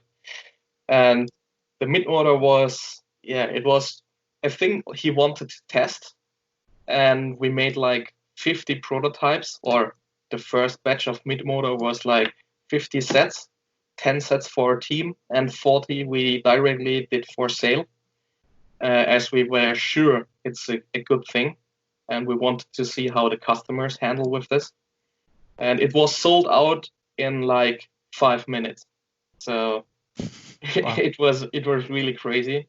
And we did a lot of tests and also hit the worlds in South Africa with the mid-motor cars. And it did very well. So I think we started the trend again. It's nothing new. There were cars like this with mid-motor back in the days of RC, like everything. There was at one point already a guy who tried it. But in this modern time, for sure, Awesomatix were the brand who invented it again. Yeah, well, I think that's interesting. So, you know, everyone had moved away from shaft drive cars, and Awesomatix was still, you know, stomping on everyone in Europe with a shaft drive car when they shouldn't have been. But it's as you say, you know, the power has moved on, things have changed, and with battery and motor technology now, the mid motor makes sense, whereas maybe it didn't before. Yeah, I mean the shaft car is still in US. There are some classes with 21.5 turn and 27.5 turn, and there are still guys who use our car and they are like unbeatable. Because at these classes, the power is so low that a super free drivetrain and the direct power transfer is a big advantage. All right, I was going to ask. So I saw some of the VTA guys doing well with the car. So that explains that. Then it's the free drivetrain and no losses. So in the 2019 Euros, there were 6 Awesomatix in the top 10. That's a pretty good result for the team. How is the team dynamic? How does it all work when you're at big races like that? I mean, our team is, for me, it always looked like my team is a bit different than the others because we always joke around on the pit table and we have a lot of fun. And when I look over to some other tables, I don't call any names, but when I looked over to some other tables, there are always cringy faces and super strength lookings and stuff like this. So the basic thing we try is to enjoy racing as most as possible. So when we go up to a track, we all meet up, we pit together for sure as always, and then we start with our basic setups. Everyone try his own directions for the beginning, and then we collect all the data and put a setup together. That's how we work. Excellent. So talking about further developments and changes in classes, we've got front wheel drive has started to emerge as another class. I know you've given Frontier a try. How did you find that? I mean, Frontier is the class I enjoy the most at the moment because it's so fun to drive as the power is limited. It's not so fast and everyone can handle it no matter about the skills. And during the limited power laydown during only the front wheels driven, there's also not such a big difference between the skills of your driving. And this is a lot of fun. You can race or practice with like 10 and 12 guys, and you can drive in one line for like 5 minutes if nobody makes a mistake, and you can do super nice moves and overtakes. It's just amazing. Wow, I'm sold. You should really try. Yeah, I mean, there's you know, X-Ray just brought out their new car, and that whole fronty thing is really very tempting. My only issue is I've been to West Kent and watched minis go round, and that's the only thing that doesn't inspire me to get one of these fronty cars. Is there any similarity in how they behave as in relation to a mini? Hard to say for myself because I didn't drive a mini for a very long time or even saw it, because in Germany or the races I go, it's not very popular at the moment. But I started my whole racing with an HPI mini back in the days. So, but it's too long a way to compare this. So I can say that the front wheel cars, they basically handle like a normal touring car, just more easy. They just do not oversteer or something. In worst case, they push. And a pushing car is easy to handle for everyone. So that's what makes it so much fun. Well, I think we've got a podcast experiment coming up then, because I do race minis quite often. So I'll get my hands on a frontier and I'll do a back-to-back test. Yeah, this would be cool.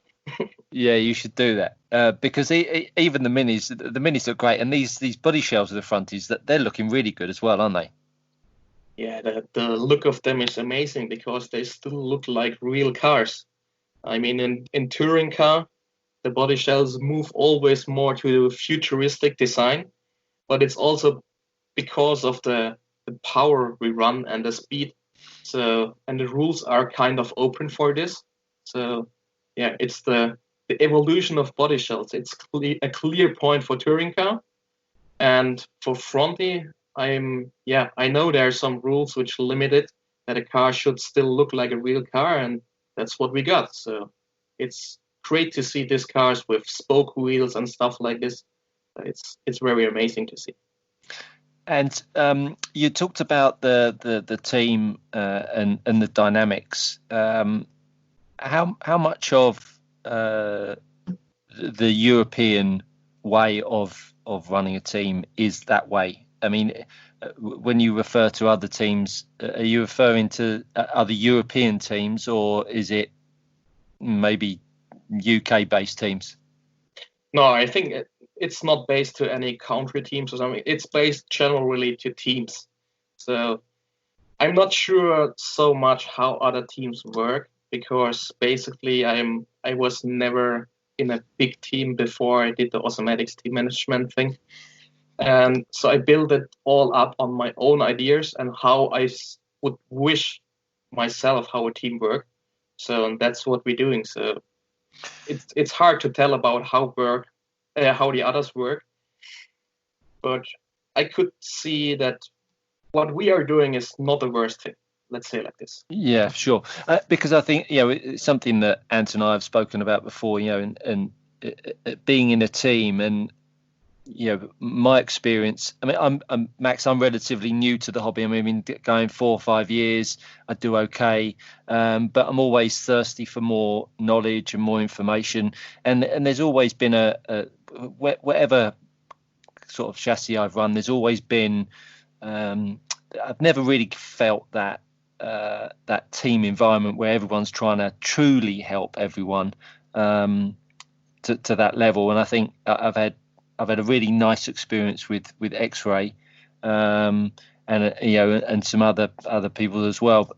I think that team environment is a really tricky one, because ultimately the individual is looking to succeed even within a team, isn't he? And I think that becomes a difficult situation to manage if you've got 5 or 6 really good drivers.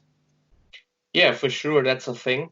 But in the end, we all know that in racing, only one guy can win, if it's not a 24-hour race or endurance race. But in RC racing, there's only one guy who can win. And we also all know that it doesn't only come down to the car performance, it's also the performance of the driver. And this is not always same at the same day.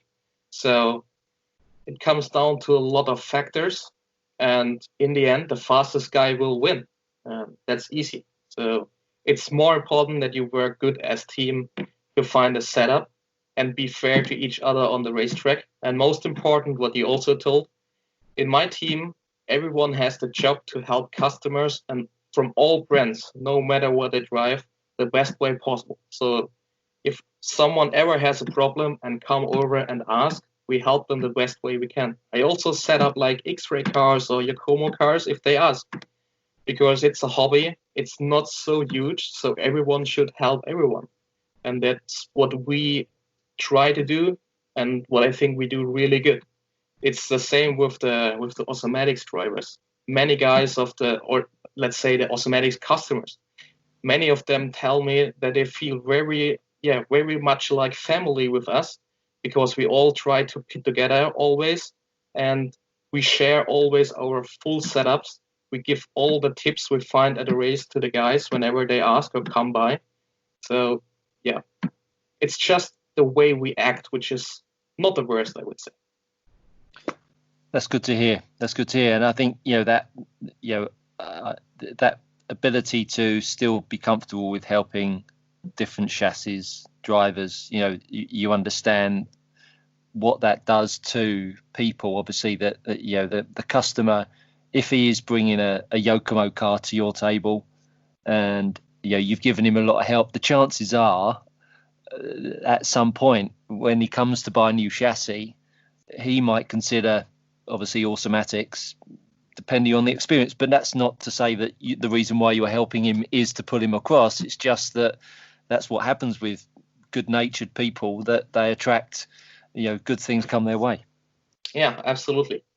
Because I also saw some other guys that they told, I cannot help because I drive another brand than you, and I cannot do anything for you. And that's not a good way to act, in my opinion.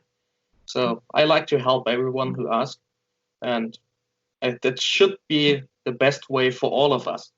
So I cannot understand guys who don't like to help others in this way. So not my style. Good stuff. So the question that everyone wants us to ask you is, when is the A12 going to be available?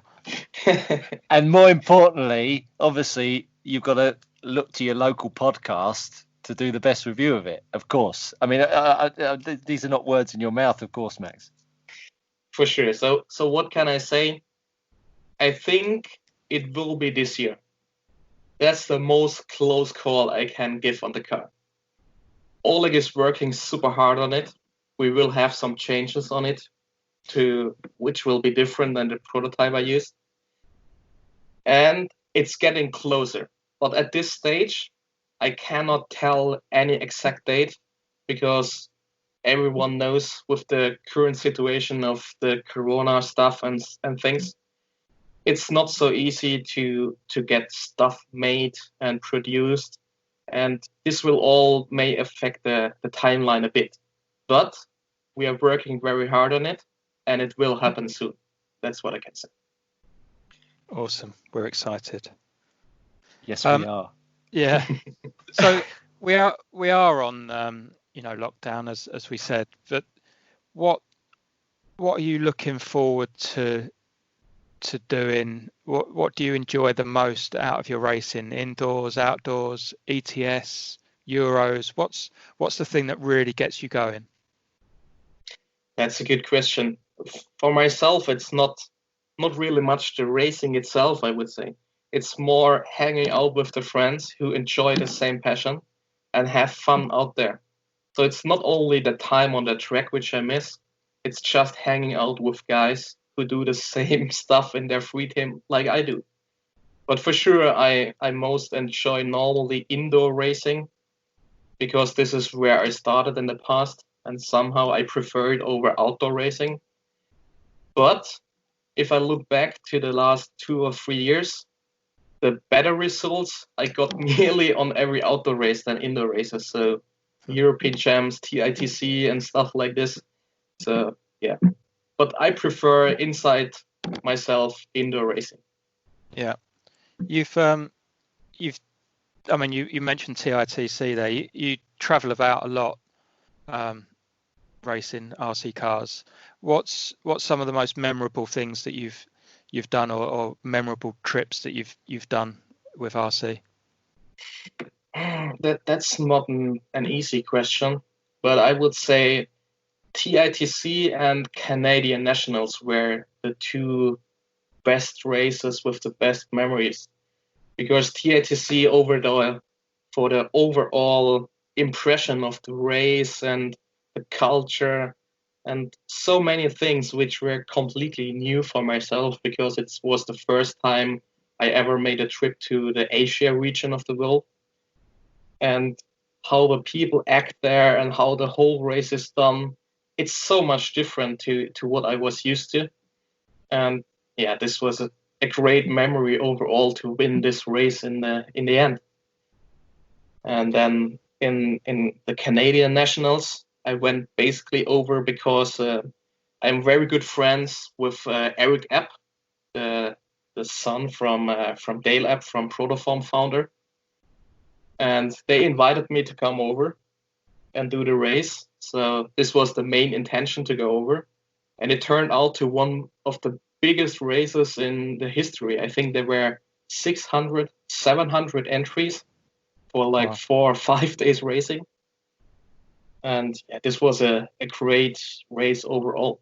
I was lucky or happy that I did at least 2 classes, which still feel like was 1 class too less, because the times between my runs were like 3 to 4 hours at one day. Wow.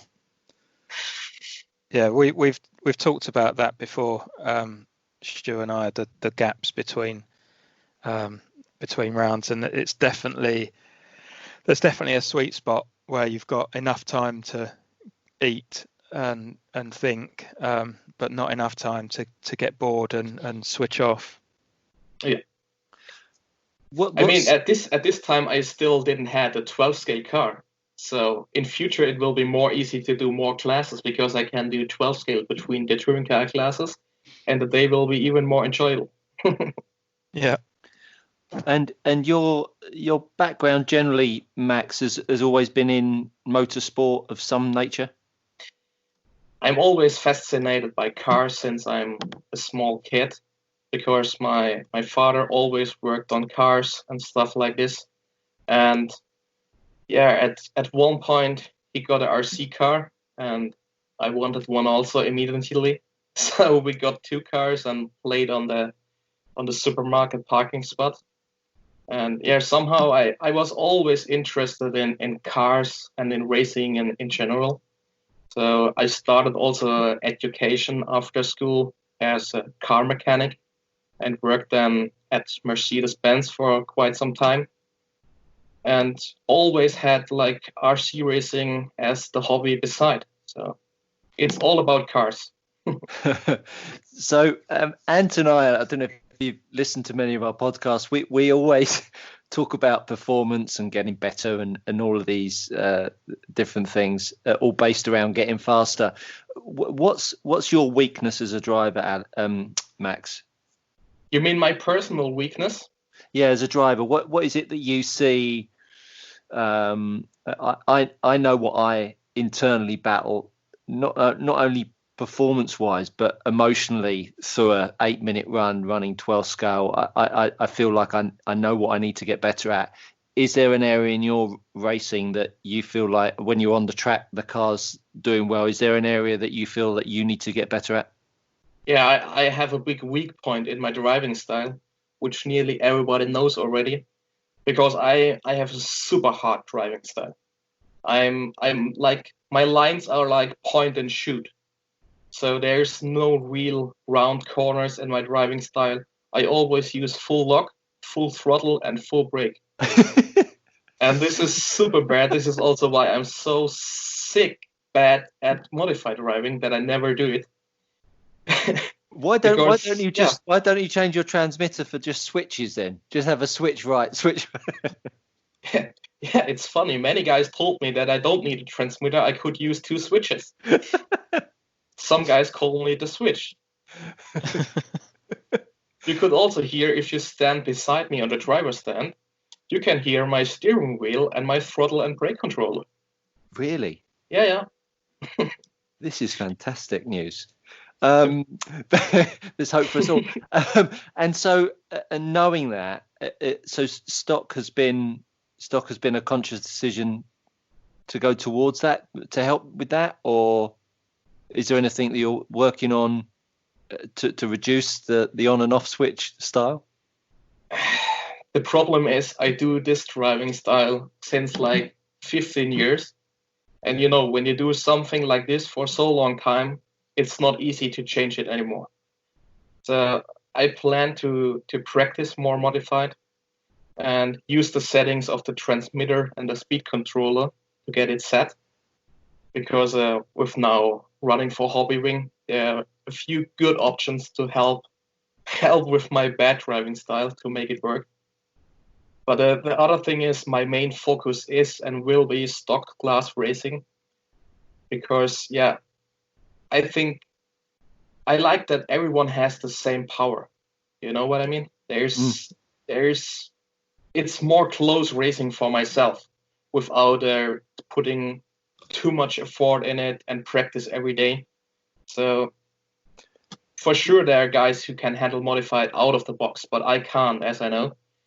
And that's why I prefer like stock racing. Because it's quite an interesting. You would arguably think that on and off style wouldn't necessarily suit stock racing, particularly the steering, because obviously you're going to create some form of drag. You would think, whereas with mod racing, that kind of on and off steering, you sort of you could arguably say you could overpower it with the power of the car, couldn't you? So that's quite. I mean, what's your views on that? Because that's how, in my mind, that would the more subtle you can be, the better you would be at stock. Yeah, I think that sometimes my super aggressive point and shoot driving style helps in stock class. But there are also some tracks where you need to be very smooth on the steering and on the throttle. And these are the tracks where I suck. That's the right word. So, and then modified, I think I would easily like kill the tires in like 2 laps. And this would be the biggest issue, because with the too much power, I would overshoot the car and overpush it super easy. And this would be a big problem at least after like 5 laps.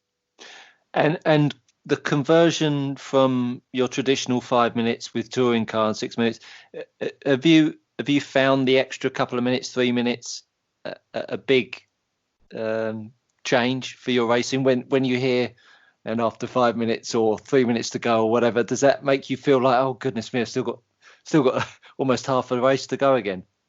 Absolutely, it's a big difference, and I'm still not good in the last 3 minutes of the run, because you can clearly see in my lap times that they drop a bit after like 6 minutes for sure.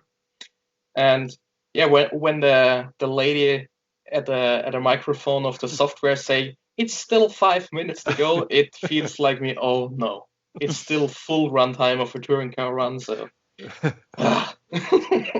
I was speaking to someone, in fact, I was speaking to Andy Murray and Max Keening, who I'm both, I'm sure you know them both. They're talking about VRC and how on VRC they shake more and they feel more uncomfortable on VRC than they do on the track. I don't know if you've experienced that, but if that is the case, I mean, I'm doing a lot because I'm not working at all at the moment. When I come back to 8 minutes in real time, hopefully it'll be a bit easier. Do you do anything to overcome that emotion? I cannot say that I'm somehow stressed when playing VRC, because I'm not so addicted to the game, and I never can focus to make even 5 minutes clean in this race, because after like 3 laps I lose the interest because the car handle not so good like my real car, and I cannot change it in my mind. So that's kind of a problem at the moment. But what I try to do for real racing is that when I go practice with the 12 scale car, I do like always 8 minutes 30, because the 30 seconds for the overtime. And that's the same way like I did for touring car. For example, I can drive a car without a clock or set a timer on the transmitter, and I stop at 5:30 because I practiced this for several years. I always use the timer at 5:30, So at one point you forget the time. You just know when it's finished. And that's what I try to do now also in 12 scale class. And it's just a question of practice. That's all. Interesting stuff. So going back to cars and tech for a minute, shorty packs in touring cars. Are you running shorty packs? Do you Never. think so? I was about to say, do you think it's a modified thing? It's absolutely a modified thing or a front wheel class thing. For sure, in fronty I run a shorty, but in my touring car there's no point for a shorty in a stock class. And there's also an easy reason, which I can tell you if you want to know. Yeah, go ahead. So even we all know that the battery technology gets better every year. So the shorties gets better every year. But at the same time, the normal batteries also get better at the same amount. And in stock class, it all comes down to the voltage of the battery. And a bigger pack is always an advantage in terms of voltage drop. There's also the reason why I use at asphalt races, for example, like an 8,000 milliamps battery. Because at the long tracks, the voltage doesn't drop as fast as with the small or smaller batteries. And the power is a big advantage at long tracks. And indoor is a kind of a different story because the tracks are not so long like some outdoor tracks which we run on. And at this point, the grip is higher, so the handling of the car plays a bigger role. And the lighter battery helps to get a better balance and a quicker reaction out of the car. And this is a bigger advantage at indoor races. But the shorty just cannot make up in stock class because of the voltage drop. That's the reason. Interesting. So do you always use the same size pack indoors and the 8,000 outdoors, or do you tune it indoors for a bigger track or a smaller track? Indoor, I always stick with like 6,000 milliamps battery, and outdoor always with like 8,000. That's my set rule, and I don't play around with it because it works out perfectly like this. Excellent. Okay, well, it's been an absolute pleasure having you on. Thank you for your time. Who would you like to thank? Sponsors, friends, family? First of all, I'm very happy that you guys asked me to join the show, and yeah, it's a very special moment for myself because I didn't expect this. So thanks a lot to you guys and to allow me to have a word to the RC world. And for sure, I want to thank all my sponsors and especially Oleg from Awesomatix, Freddie as one of my best teammates in the world, who made me to come to Awesomatix. And also big thanks to the guy which I learned the most from. It's Marcel Geiger. Some of the guys may know him, but he is the guy who taught me the most in RC racing. So he's a big part of who I am. Amazing. Well, thanks again. Max, it's been awesome.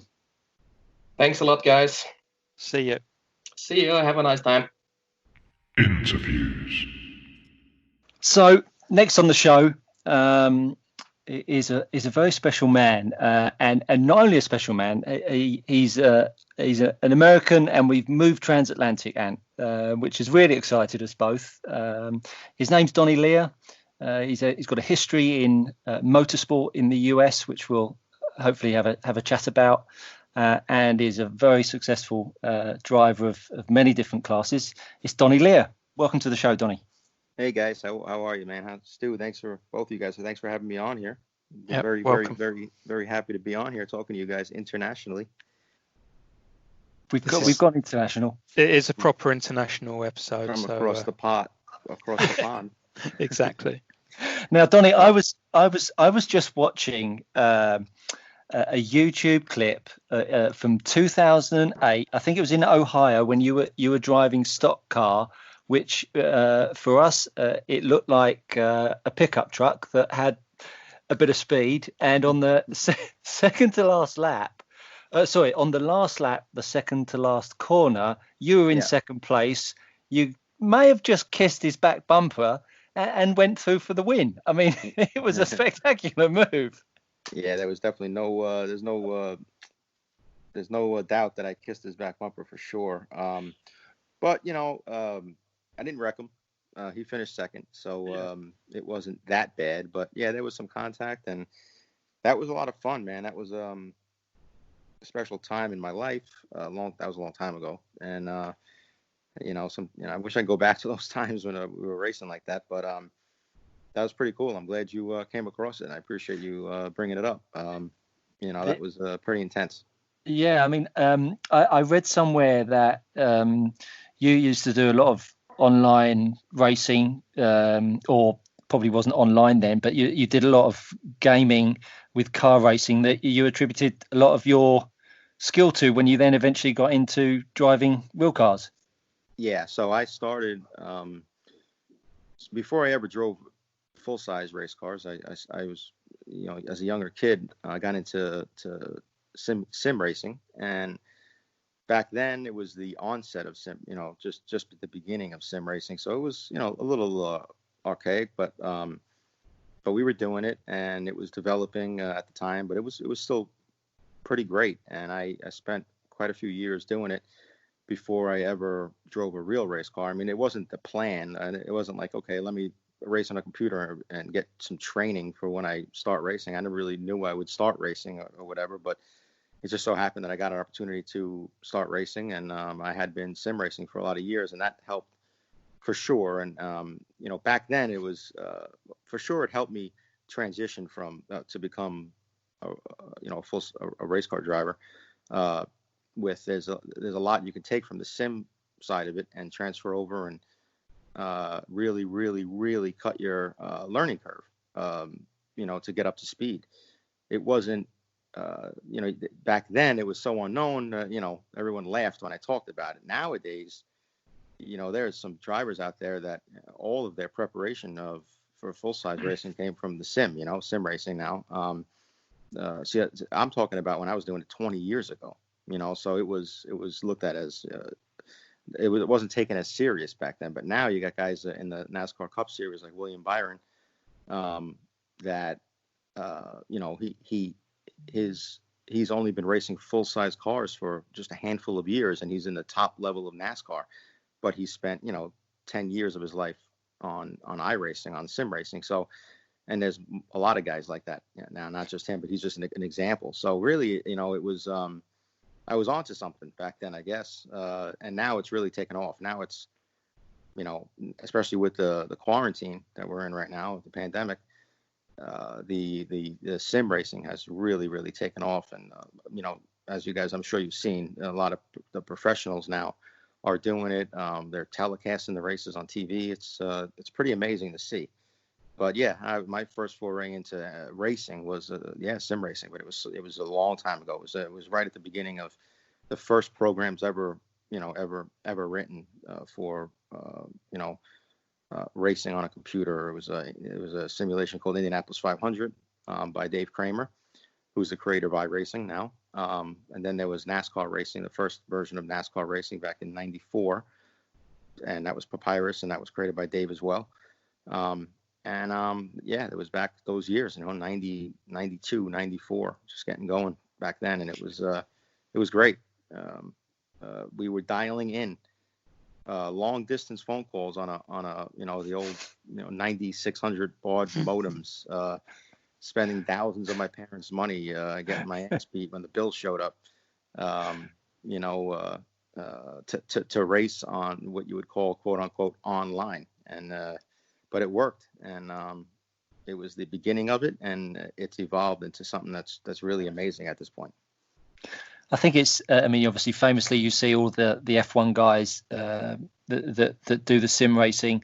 I think with driving real cars and tracks, as a spectator, you're always looking down on the race circuit, and it's a very, very different viewpoint, isn't it, from a driver's perspective, and sort of priming yourself for these tracks, knowing where you need to be in space on the track to get the best lines can only be a good thing. And obviously that you might have heard of VRC. It's something that a lot of the guys have latched onto over here which is a sort of a sim for RC, which is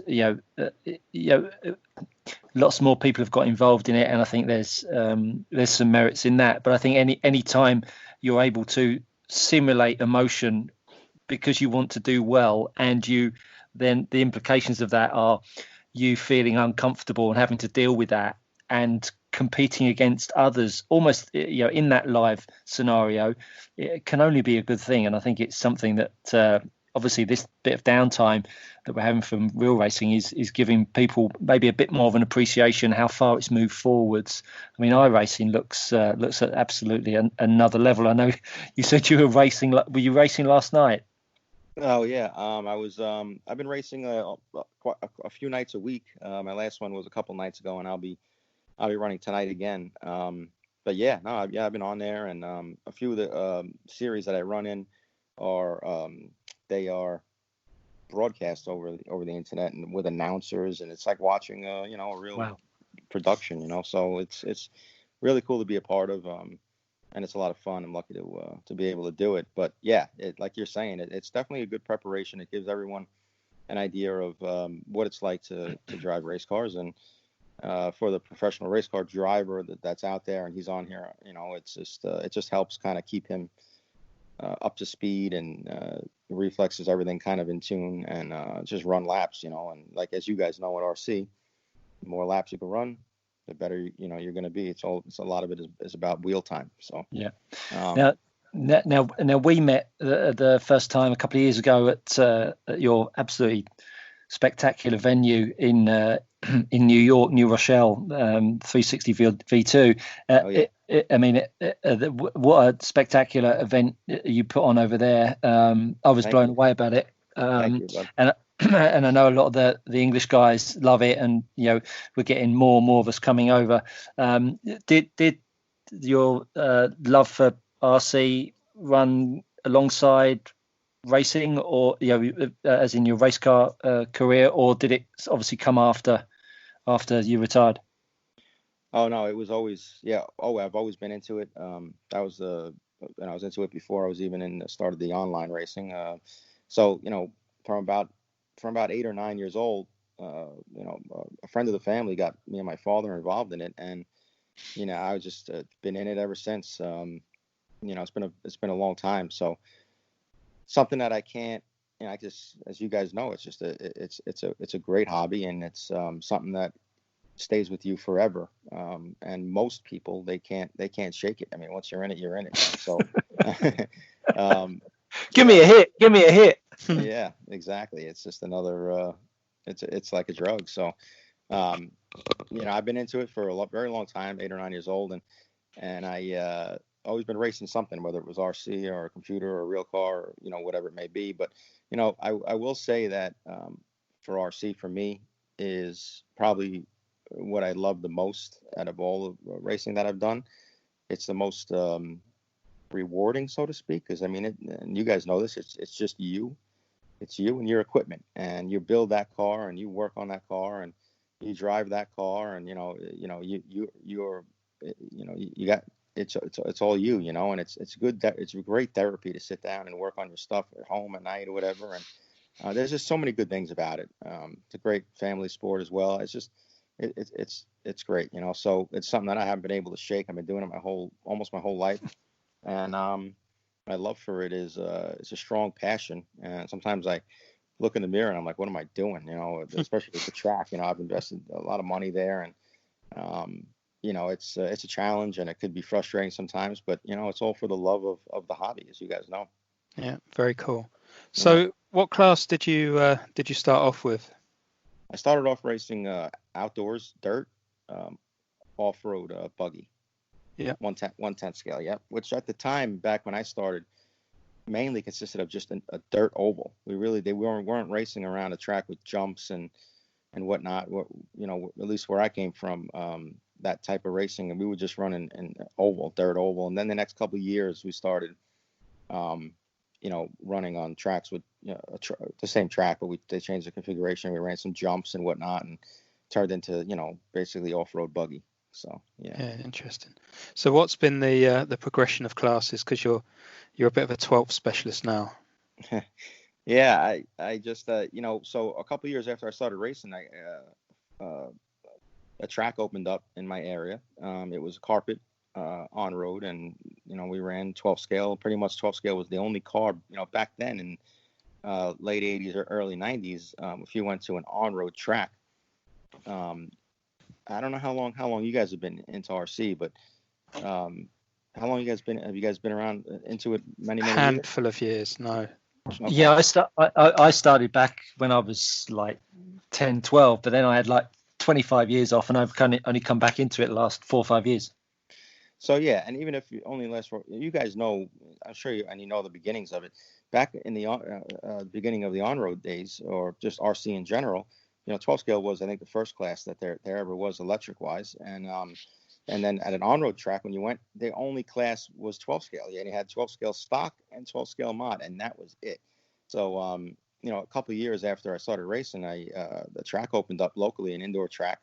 My friend Johnny Demolis and his father opened it up, and that was the early 90s. And like I said, it was only 12 scale in there, and we started racing. And at the time, that was like my middle school years and early high school years, and it kind of set the mark for me as far as some of those best memories of your life, and fun times, and no pressure, and when you're a kid, no stress, and it was a great time of your life. And I guess it's just for me, 12 scale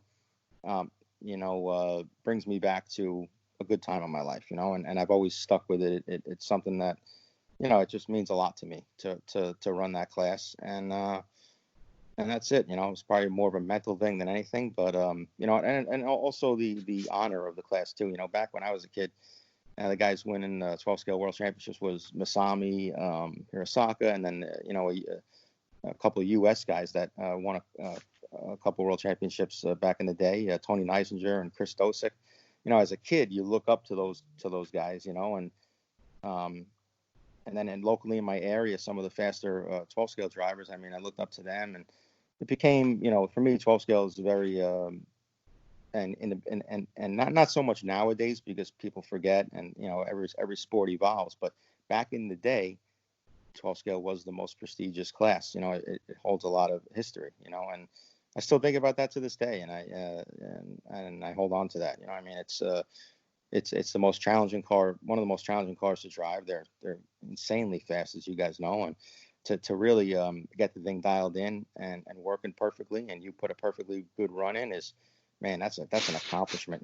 That's an accomplishment. It's like why we all some guys love golf. You want to go and you want to hit that one hole in one, or hit that, get that par on that one hole you never did. I mean? You go and you're looking for that every time. And I think 12 scale is the hardest class to accomplish that in, for the most part. Yeah, cool. Yeah. So you've done all right at Snowbirds. All right. You've had a few successful trips down there. Yeah. What is it? Something about the event, or is it just what is it that you can attribute your success to? I just like that race. It's just a fun race. The environment, the atmosphere is just different than a lot of the other races, and I just like going there. It's a lot of fun. It's a lot of all of us, friends of mine, and maybe you guys too. It's just one of those races that, it's just one of your favorite races. And it's one of my favorite races too. I've had success there, and I think that's just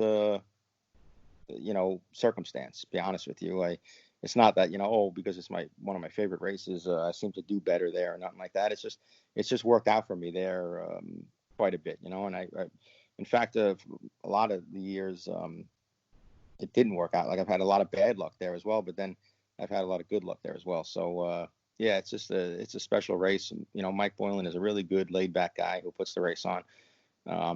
It's just a laid back deal, but it's racing 24/7. It's a racer's race, and but without being overly done, seriousness wise. Let's put it that way. You know what I mean? Mike's a really laid back guy, and it shows throughout the way the race is run, and I like that. I like that a lot. Yeah, cool. Yeah. Have So you guys? I know, Stu, you went this year, right? No, I didn't, Donny, sadly. Geraint went, Okay. who's a good friend of mine that comes over to the NYGP. He went. He went. Yeah. He absolutely loved it. Absolutely loved it. Yeah. And yeah, it was. So Lewis was there. Yeah, Lewis. Yeah, Ollie obviously came over. I think Ollie came over. Yep. Morgan Yeah. didn't make it. I don't think in the end. But Morgan was there last year. Yeah. So yeah. no, some of you guys have been coming over a little more each year, which is great. But yeah, that's a fun race. You'll see if you eventually make it. You'll see what I'm talking about. It's just a good, laid back, fun deal. Yeah. I'm sure you will, buddy. I know you're on a mission to hit all these the U.S. races, which is great. It's awesome. I've just put myself down for the Canadian Nationals. If hopefully it all goes ahead. So hopefully I'm gonna get across for that. Nice. That would be great. I don't know if they mentioned they didn't mention dates or anything yet, right? As far as makeup goes. Yeah, they've announced the rescheduling. I think it's the first weekend in September. Okay. So so it's now the 3rd to the 6th of September. Yeah. All right, good. Yeah, that's a great race. I was planning on going, and I guess I'll try to go still, but that's gonna be a good one for sure. Hopefully, after all this is over with, we can all once again be in a small room, 400 dudes packed together. Sounds delightful. Oh shit, yeah. So there's with you having success in stock and mod, you're somewhat unusual. A lot of guys specialize in one or the other, or they do a different class, so they'll do mod 12th and mod TC like Alex does. For you, stock or mod, what's the favorite and why? So my favorite. Good question. Yeah, that's a tough one, to be honest with you. I love them both, but I've been trying to focus just on mod. I've been running mod 12 scale and then mod TC at most races. The only race that you'll see me jump into a stock style, a class or a spec class, whatnot, is at the Snowbirds, to be honest with you. So and then what happens is just circumstantial. The last couple of years of Snowbirds, it is the only race that I run like a stock class. But and then I've done really well at that one stock class I run, 13.5/12 scale, the last 2 or 3 years, TQing and winning it. So I guess it looks like I'm running a lot of stock, but I'm really not. Just pretty much that race, and I do it just at that race because it's the home race for one of my sponsors, Trinity, and Ernie's there, and they really, I mean, their main focus, obviously, as you guys all know, is spec motors. So I try to help out there and run it there. And then also just icing on the cake is the fact that it's the Snowbirds. And I know you guys haven't been there, but it's the race where you have the most downtime of any single race that there is, in RC. So you have more time to sit around, not doing a whole lot. So it gives you the opportunity to maybe run an extra class, So that's those few things mixed into it is why I do it. So other than Snowbirds, when it comes to stock, I really haven't ran stock at like bigger races for a while now. It's probably 5 to 7 years since I kind of switched over and took to mod and started running mod mostly. And I think that's the right progression. I don't know about you guys, but I think that guys, and that's the way it's gone in the U.S. too for the most part. You got guys like Sam Isaacs, was a stock racer, and he just really did well and where they didn't won a lot of races. Now he's moved up to mod and he's crushing it. I took that progression myself, and I don't have as many mod wins as Sam does, but I've moved up and had success, and that's the way it needs to be. That's the way it used to be, and that's the way it should be. But nowadays, unfortunately, you'll see some guys that kind of stay in the stock classes, as you guys know. That maybe shouldn't be. And that's a whole nother conversation we can get into that has to do with, race directors, and we can get into talking about the fact that there's too many classes. And I mean, it goes on and on and on. But for the most part, I like to follow that trend. And if you're somebody who can do well in modified and run at the front of the field in modified, you really shouldn't be running stock classes. That should be left for the guys that are still coming up, trying to make their mark and learning and learning the ropes, and about winning races and all. So, yeah. Sorry, Yeah, that was a really long answer, but no, it was a good answer, Donny. But and it's an interesting point you make, and I think we spoke about it in our last podcast with Dave Spashett about the amount of classes that a lot of these events have. You're talking about all of the 17.5, 13.5 mod. That's just in 12 scale, and then you start talking about TC with various 17.5, 13.5 mod. All of a sudden you've got so many. Then you talk about Formula One and all the various other classes. yeah. Do you feel there's more merit in it? Because my vibe, for me personally, I'd much rather turn up, and I've started to do a little bit of buggy in the summertime. What I noticed there is that you get such a big depth of guys running exactly the same class. Yep. Every way, and it really makes you feel like you can sharpen your tools against a much bigger group of guys and actually pitch where you're at.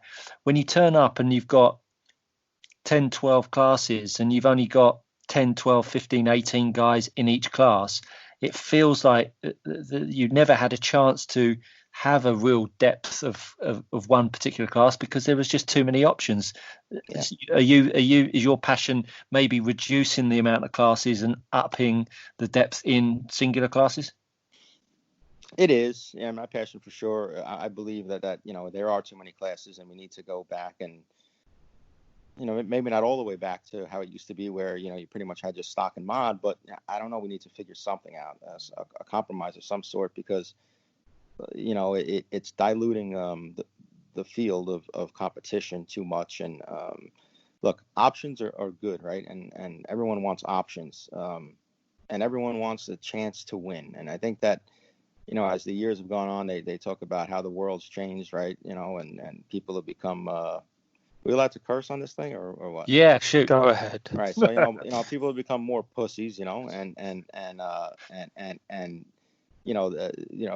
whole little league, everybody gets a trophy kind of deal. I mean, that's, the what everybody points to when we look at this class situation, which is, there's 15 classes. Oh yeah. Well, everyone, the answer is always, everyone needs a chance to win. You know what I mean? Or everyone wants to feel good about themselves. But, the reality is, look,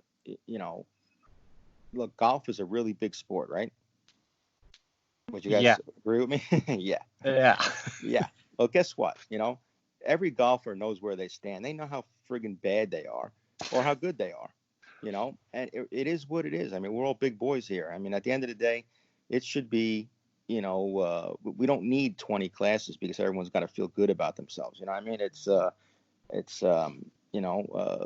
you go golfing, man, if you're, whatever, and I'm not a big golfer, but what is it, like 100 and you shoot 120, you kind of suck, I guess. Is what yes. Yeah. Not that great a score, that. Yeah. Anyone that shoots whatever in those numbers know they suck, right? I mean, look, it is what it is. You know where you stand. Just,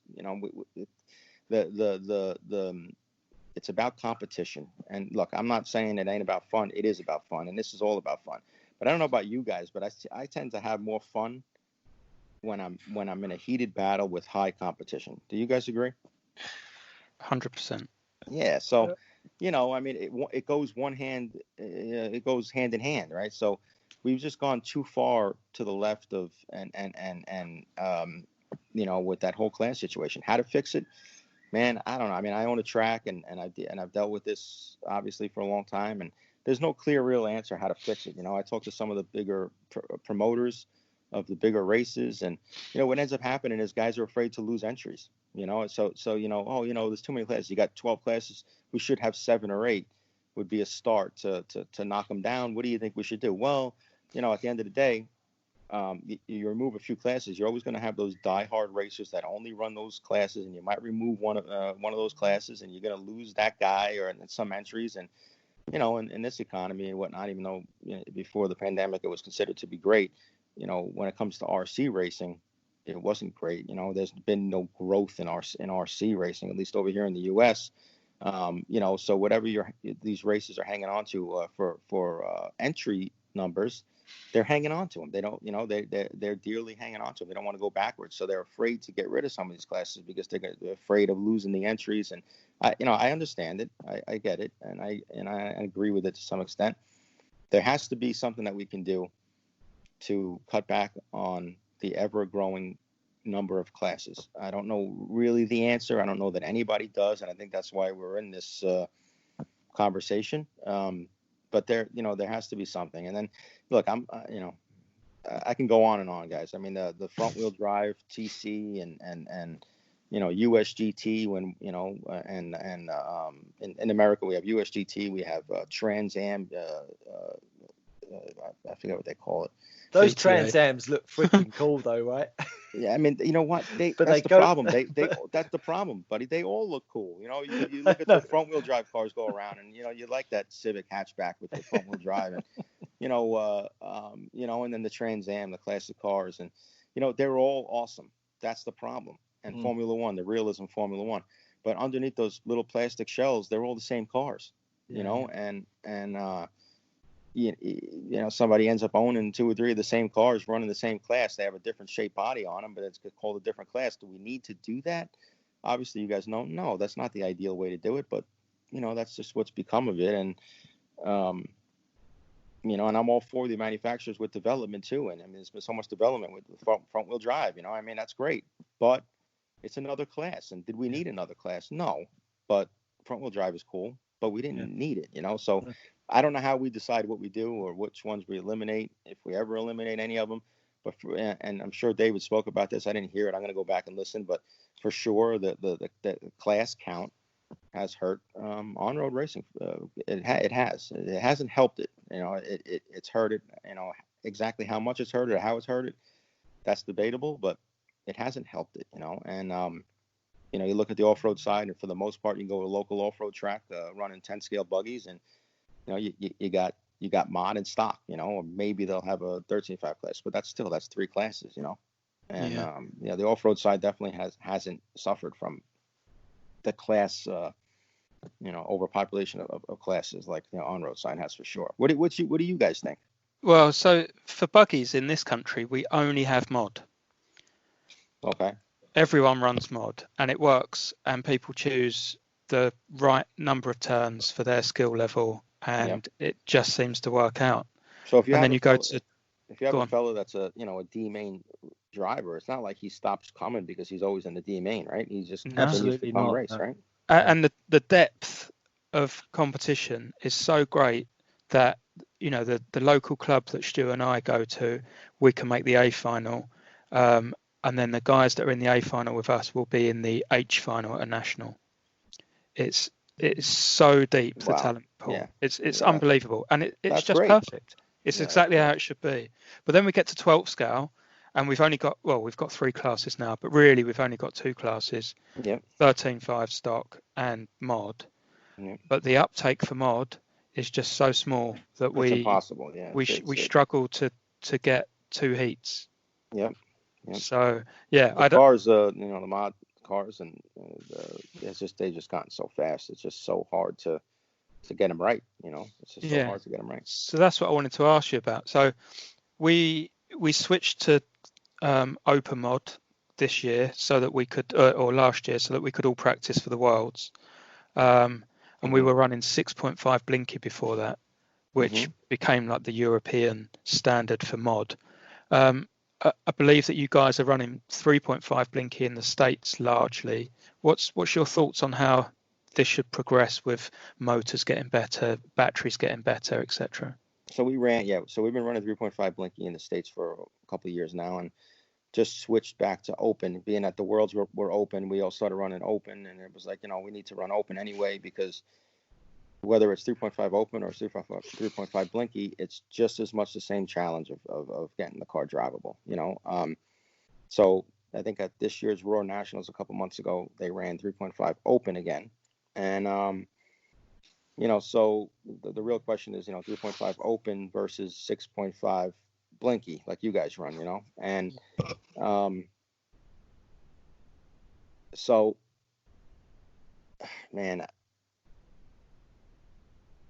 something needs to happen, I think, with mod, just to make it sort of save the class. Obviously it's I think you go back. I think if you go back to what you originally said, and I think it was a really good point about guys that are doing stock that then move up to do mod.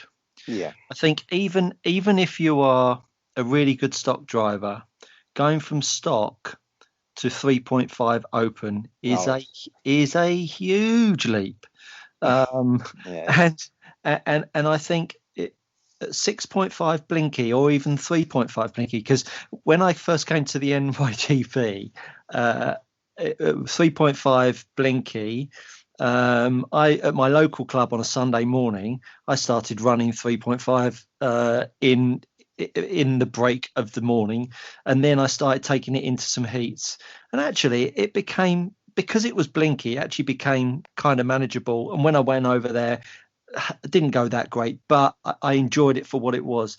I think whether it's 3.5 or 6.5, I think it gives, they've both got to be blinky, because it gives the guy half a chance to progress from stock to mod. I think that makes the transition so much easier. You start going 3.5 open, I think there is a world of hurt sort of waiting around the next corner.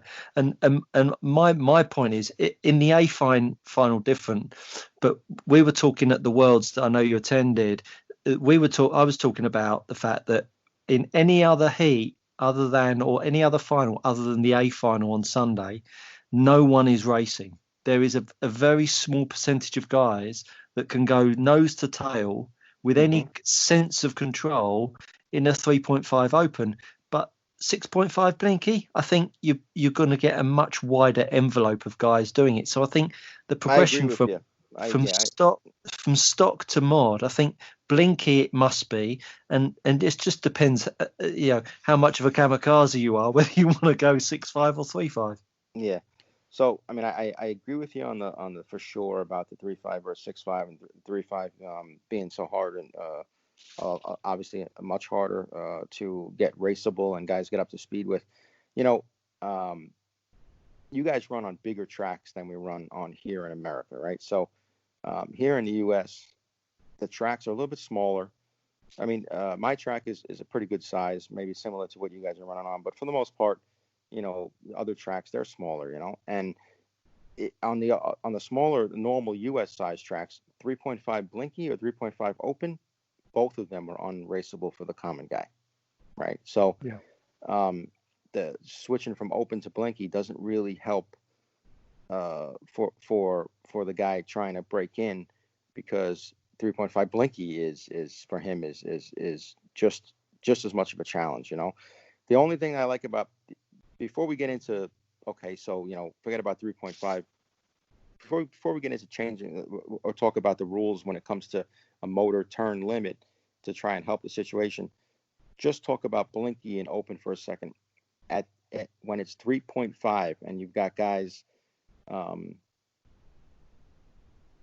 let's say you're looking at, for the most part, if a guy gets a good handle on a 3.5, even someone just getting into it, and then it becomes, well, I need more power, or I don't need more power. He then can go in tune with the speedo and not really have to go buy more equipment when it comes to motors and whatnot. There's an argument in the U.S. that that's really the better way to go, because whether it's blinky or open, they're both almost impossible to drive anyway. But we might as well have it open this way for the guy who really does get it figured out, and he then wants more speed. He doesn't need to go buy more equipment. He could start tuning and working on this speedo setup and find it there. I don't know. Maybe it equalizes motors. Maybe it equalizes motors a little bit. I don't know. But we've gone back to open for that reason here in the U.S. But especially with runtime nowadays. So you get a guy who's trying to figure it out, who finally puts in his perfect run. And with blinky, the guy finally puts in his perfect run. He thinks he's accomplished his goal, and he dumps with 2 laps to go. That's what we're seeing with blinky, right? Because the amp drawer is so much higher with Blinky because you don't have that RPM that you can get with the and the turbo and the boost and all that.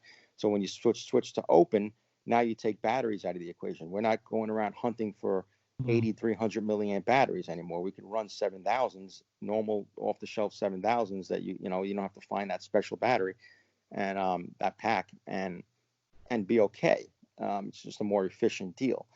So that's what we've been dealing with in the U.S. when it comes to the 3.5 Blinky or open that I'm talking about here, and they've gone back to open.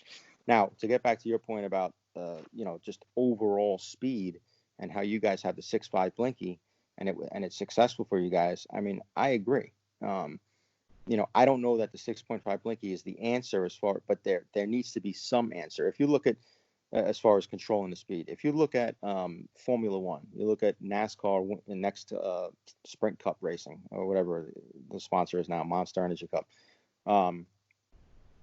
You look top levels of NASCAR, top levels of open wheel racing, Formula One, Indy cars at Indianapolis. These cars can go 300 miles an hour. Do they go 300 miles an hour? No, because there are rules in place for sizes of the engine, how much boost they can run turbo-wise, fuel flow, just whatever. The rules are endless in these series. Meanwhile, so it's Formula One, top level racing in the world. Years and years and years ago, I think 60s, 70s, there were no rules. Whatever you showed up with, whatever can make the most horsepower, and in the 80s as well, you could run, right? And then the rules had to start happening because these guys were showing up, 1,000 horsepower, 1,200 horsepower, 1,500 horsepower. If they didn't put these rules in place, they'd have 3,000 horsepower. They'd be going friggin' 300 miles an hour, and guys would be dying left and right. Right? So, and it's the same thing that we deal with dealing with in RC right now, where for on the modified end of it, there has been really no rules. There's no rule. You could run a one-turn motor and modified if you. Well, actually, I guess there is a 3.5 rule, but no, it's open motor, open speedo here in America. We just run 3.5 because that's pretty much the lowest line we can go. So in a 12 scale where it's open motor, open speedo, I mean, the fact that there's been no rules implemented to control the speed and even the safety. I mean, dudes, we were standing on the side of the track, and our buddy Lewis Barker came around at Snowbirds and almost killed Alexander Hagberg. Standing there. I heard about this. Yeah. So Lewis is awesome. I love Lewis. It was all you couldn't do it again if you tried, but it was a one-off deal. But the car ended up on the scrubbing table after hitting Alex in the chest, and that's not Lewis's fault. The car's going 80 miles an hour, and you have a little problem, you're gonna have a problem. So I mean, safety end of it, and then just the racing end of it, something obviously we need these rules. You can't be open rules. Back in the 80s, when 12 scale racing was really in the 80s and 90s when it is in its heyday, and the racing was tremendous. I mean, the battles and the first person that could comment on this is David Spashett, and he's been in the thick of those battles. The cars were manageable, and if you looked at the scale speed of them, so these are 1/12 race cars, and if they're going 30 miles an hour, 40 miles an hour down the straightaway, you times that by 12, that's the scale speed, right? So right from the start, they've been going too fast pretty much. But the bottom line is now we're doing 60. I mean, realistically, that's 800 miles an hour for a full-size car. So, I mean, it just doesn't, there needs to be a line drawn in the sand. And that line, it needs to happen. In America here, we've been hesitant for it to happen because when it happens, the manufacturers and maybe some racers just believe that if we have a motor limit rule, it just turns into another spec class, another motor war, a battery war. And that could be true, but, that's fine. It's a motor war in NASCAR. It's a motor war in F1. You know what I mean? It's always going to be a motor war if you really want to think about it. And if it's okay for the stock guys to have to buy 3-4 motors, why is it not okay for the mod guys to have to buy 3-4 motors? You know what I mean? Yeah, absolutely. It is what it is. It helped the industry, if anything, maybe, because the guys complaining, they're not going to, for the most part. You're not gonna have as many guys leaving the class because they need to buy a second mod motor or whatever. The guy that's running mod, he's beyond that. I mean, he's past that, equipment buy-in kind of deal. I mean, he's an advanced guy. And essentially what's going to end up happening is the mod guys are now going to buy maybe some more equipment. And the reason why the bigger manufacturers don't put the support into the mod classes anymore in America is because that's not where they sell product. They sell product in the stock spec classes. That's where the competition is. That's where everyone's fighting for that last inch. And mod, that's not the case. And it wouldn't. But the irony is, it wouldn't be the worst thing in the world for that to be the case in mod as well. So, yeah, it's really backwards. There needs to be a motor limit for sure in modified 12 scale and really any modified class in RC. And the fact that there hasn't, it definitely has hurt the class. So is it 6.5 blinky? I don't know. Is it? But it's got to be something. We have to figure that out. And I was gonna do some testing and come out with a standard mod class just for my track and see how that went just at a local level. You know what I mean? So that if I can figure it out and get it to work, I could then go to the bigger race promoters and say, hey, this is what we're doing at my track. It's working. You know what I mean? We should maybe think about doing this on a national level and then let it snowball, and we could probably change it. That's the thing I like about having my track is we can change what goes on in the industry. In America, the handout motor end of it, the daily spec motor handout house motor, turn in your motor, get another one, deal that didn't go on. We made that happen at 360. There was one track that was doing it, and we took the idea, we just kind of worked on it, and I think that we had a large hand in a lot of the bigger races nowadays going that way. So we can make that happen, and we can try to be influential for some of these changes. And I think about doing it sometimes when it comes to mod 12 scale. I haven't really had the time to sit down and think about it and getting it going, because it's been a struggle with 12 scale just in general. Even at my track, where if there's a track that's a little more 12 scale focused, just because I love 12 scale so much, it is my track, and even being so, the attendance for 12 scale has been hard to maintain. It's been hard to keep it really where we have a couple good heats. So it's a challenge for sure. But there is something that there's something there that we need to figure out. I've got a suggestion for you to try then. Yeah. 13.5 open. Interesting. So I'll tell you why. I hate blinky. 6.5 blinky to me feels much harder to drive than 3.5 open did. It just feels harsh. It feels like you're trying to, wring the last bit of performance out of the package. Right. Yeah, that's what I felt would happen with 6.5 blinky. Yeah. And I didn't feel that at the Worlds. I ran relatively safe settings. I know Stu is dismissive of people in the E final being able to race each other, but to me the point wasn't being able to race the guy and just nip inside the apex, because I don't see that happening in stock either, really. So yeah, a 13.5 boosted just seems to me like it's a step up from blink. It's a step up from stock. There's more technical ability going into the setup, the electronic setup. So it is a natural stepping stone, and you can run the same kit that you had before. Yeah, sure. And it's fast. It's just fast enough, And something like that is probably the answer, Stu. Really, I mean, it's whether it's 13.5 or maybe 10.5 blinky, something in that. I mean, 10.5 open, something in that area is probably something that would work, But yeah, I mean, and again, I hate to say it when it comes to the open speedo end of it, because for a long time everyone was so against the open. That's why I went blinky, because it's simplify it. But there is something of an advantage to the open end of it, where you don't have to have the absolute best motor most of the time. The normal club racer doesn't need to go have the the special team motor. He can find something in his motor package and gearing and his speedo deal, to make up for maybe a lack of power or something. I don't know. It's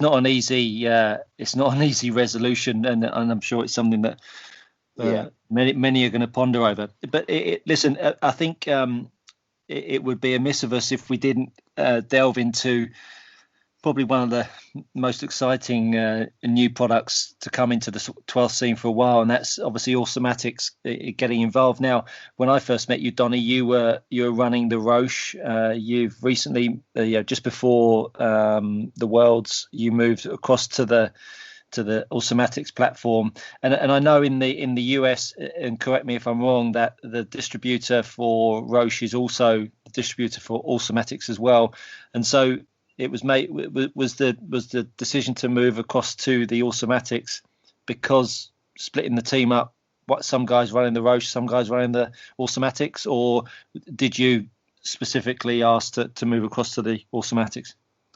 So so my sponsor is Awesomatix USA and Roche USA, and owned by Mike Hanulek, and so basically I'm sponsored by Mike Hanulek, you know what I mean, and Sam Eisner is sponsored by Mike Hanulek, with his and this is Hefty Jesus for anyone that doesn't know him, right? Yeah, yep, Hefty Jesus, yep. So so anyway, so we all run for Mike in the U.S., not really Awesomatix or not really Roche, right? So the way I seen it, Awesomatix and Oleg was working on a car, and I felt, it'd be, I was asked to help out, and I, for sure, it was exciting. I kind of wanted to, just because it's something different in the 12 scale scene, and so I helped out, but at the end of the day, I still run for Roche USA, and I run for Awesomatix USA. So, it's the same company,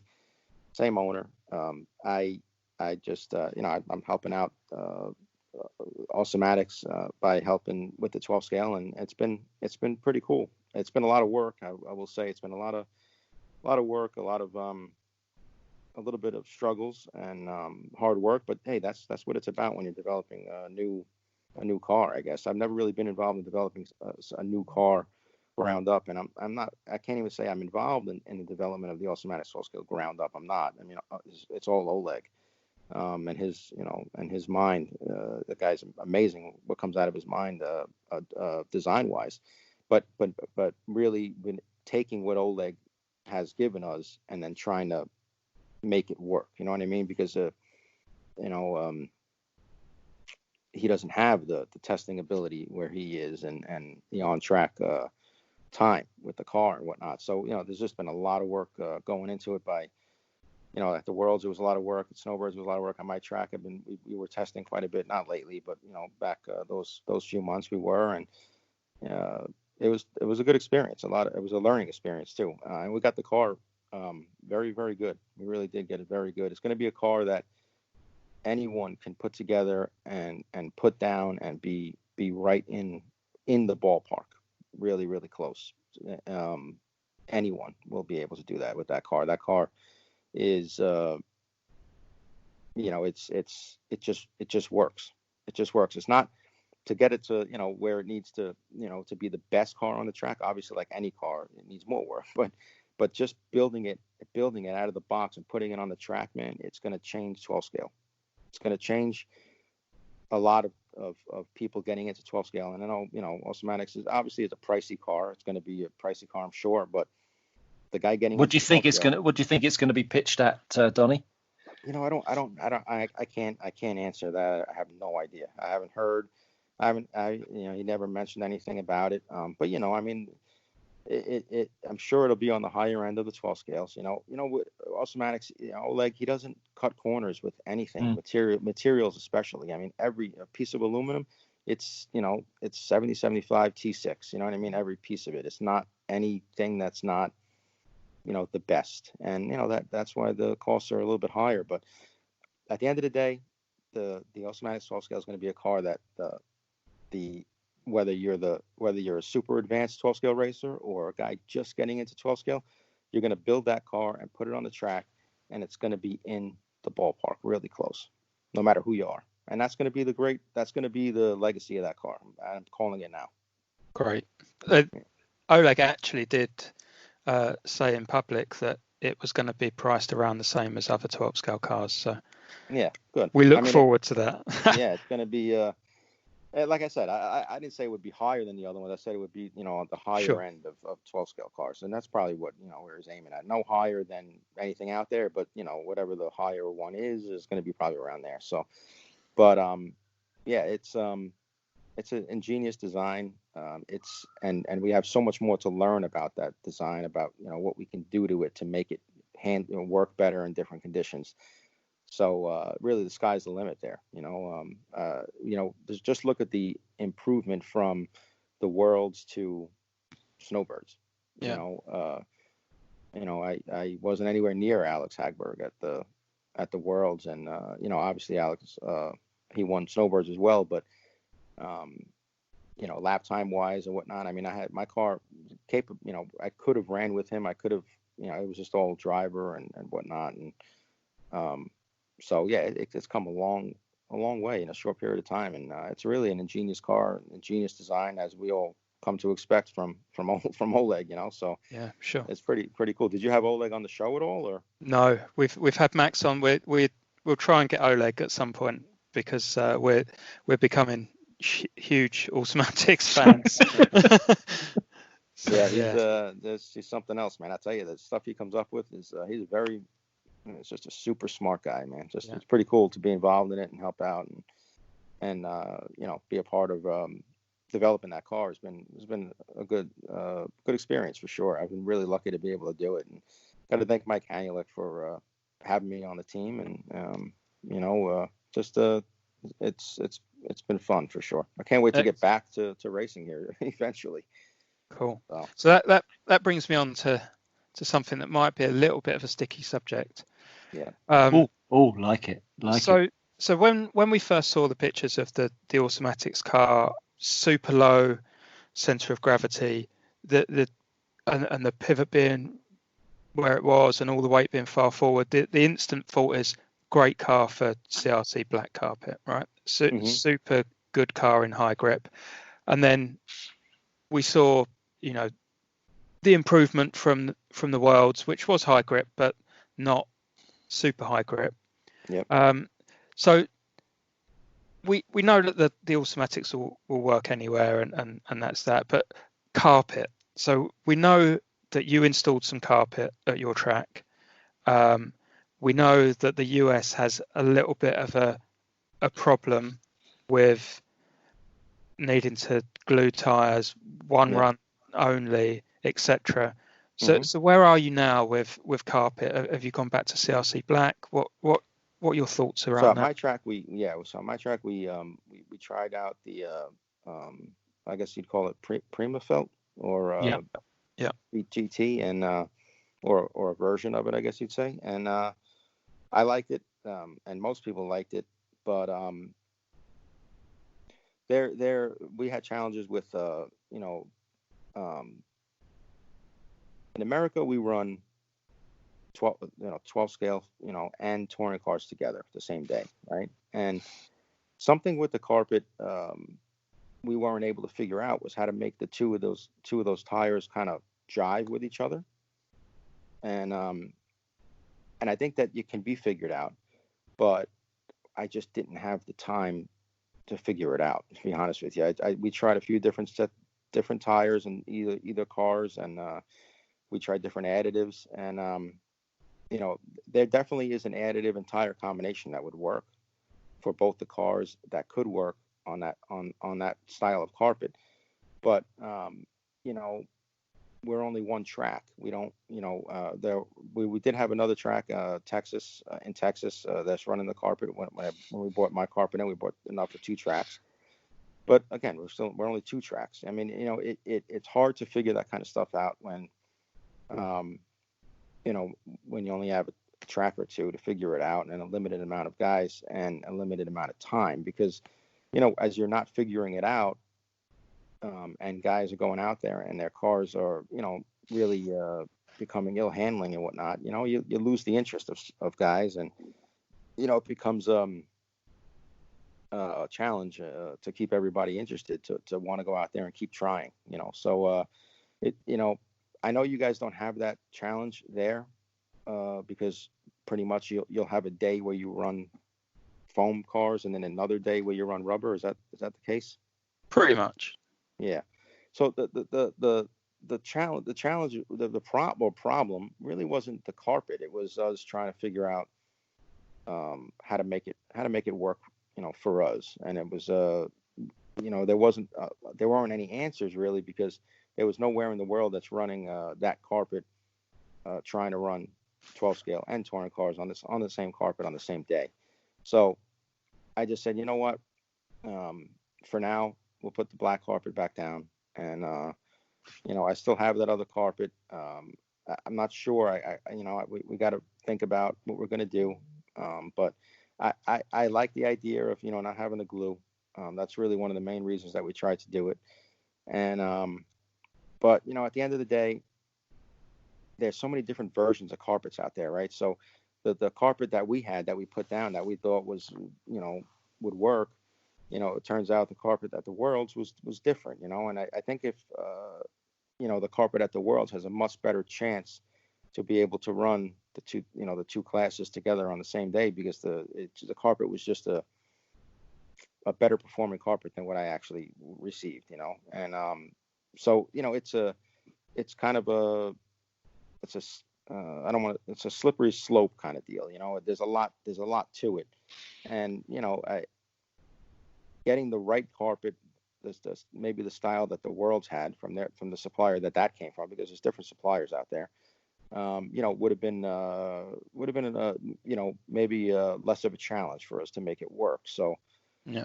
After the Worlds, I said, hey, we don't have the same carpet that they had at the Worlds, and that the Worlds carpet seemed to be perform better. I'm not ready to go and reinvest into another style of GT carpet. So we have the black carpet. Let's just go back to what we know for now and see what ends up happening in the UK or wherever when it comes to this carpet that we use at the Worlds, and we'll go from there. I think you've got a couple of things that you're having to fight there, and you've referenced it about guys not enjoying their time when they do come to race, because obviously all of a sudden cars aren't handling in the same formula on the same way as they have been. Yeah. And as a track owner, the last thing you want to do is obviously make the client not want to come back for any reason, and at the same time you've got what clearly, from the class issue that we discussed earlier, you've got maybe a lot of guys that do want to do well, even though they're only competing against 8, 10, 12. And I think it just shows you, it shows you how much guys actually want to be doing well, not just turning up. And I think with 12 scale guys, and I think Ant's in the same boat with this vibe as well, the battle of making your car work is part of the enjoyment of the game. With 12 scale, that's not for everyone. And I think that's when you've then got a small hand of 12 scale guys, but then you've got quite a big hand of other guys running different classes that just want to turn up and have a really nice time. Rolling that dice of getting a different carpet is a big one to make a call on. And I think, you certainly, we were trying to prepare for the Worlds, yet at the same time still running a club that is going to encourage guys to come along. It's a difficult proposition, and I think as a club owner, as I say, you want to make sure that your clients are having the best time that they possibly can.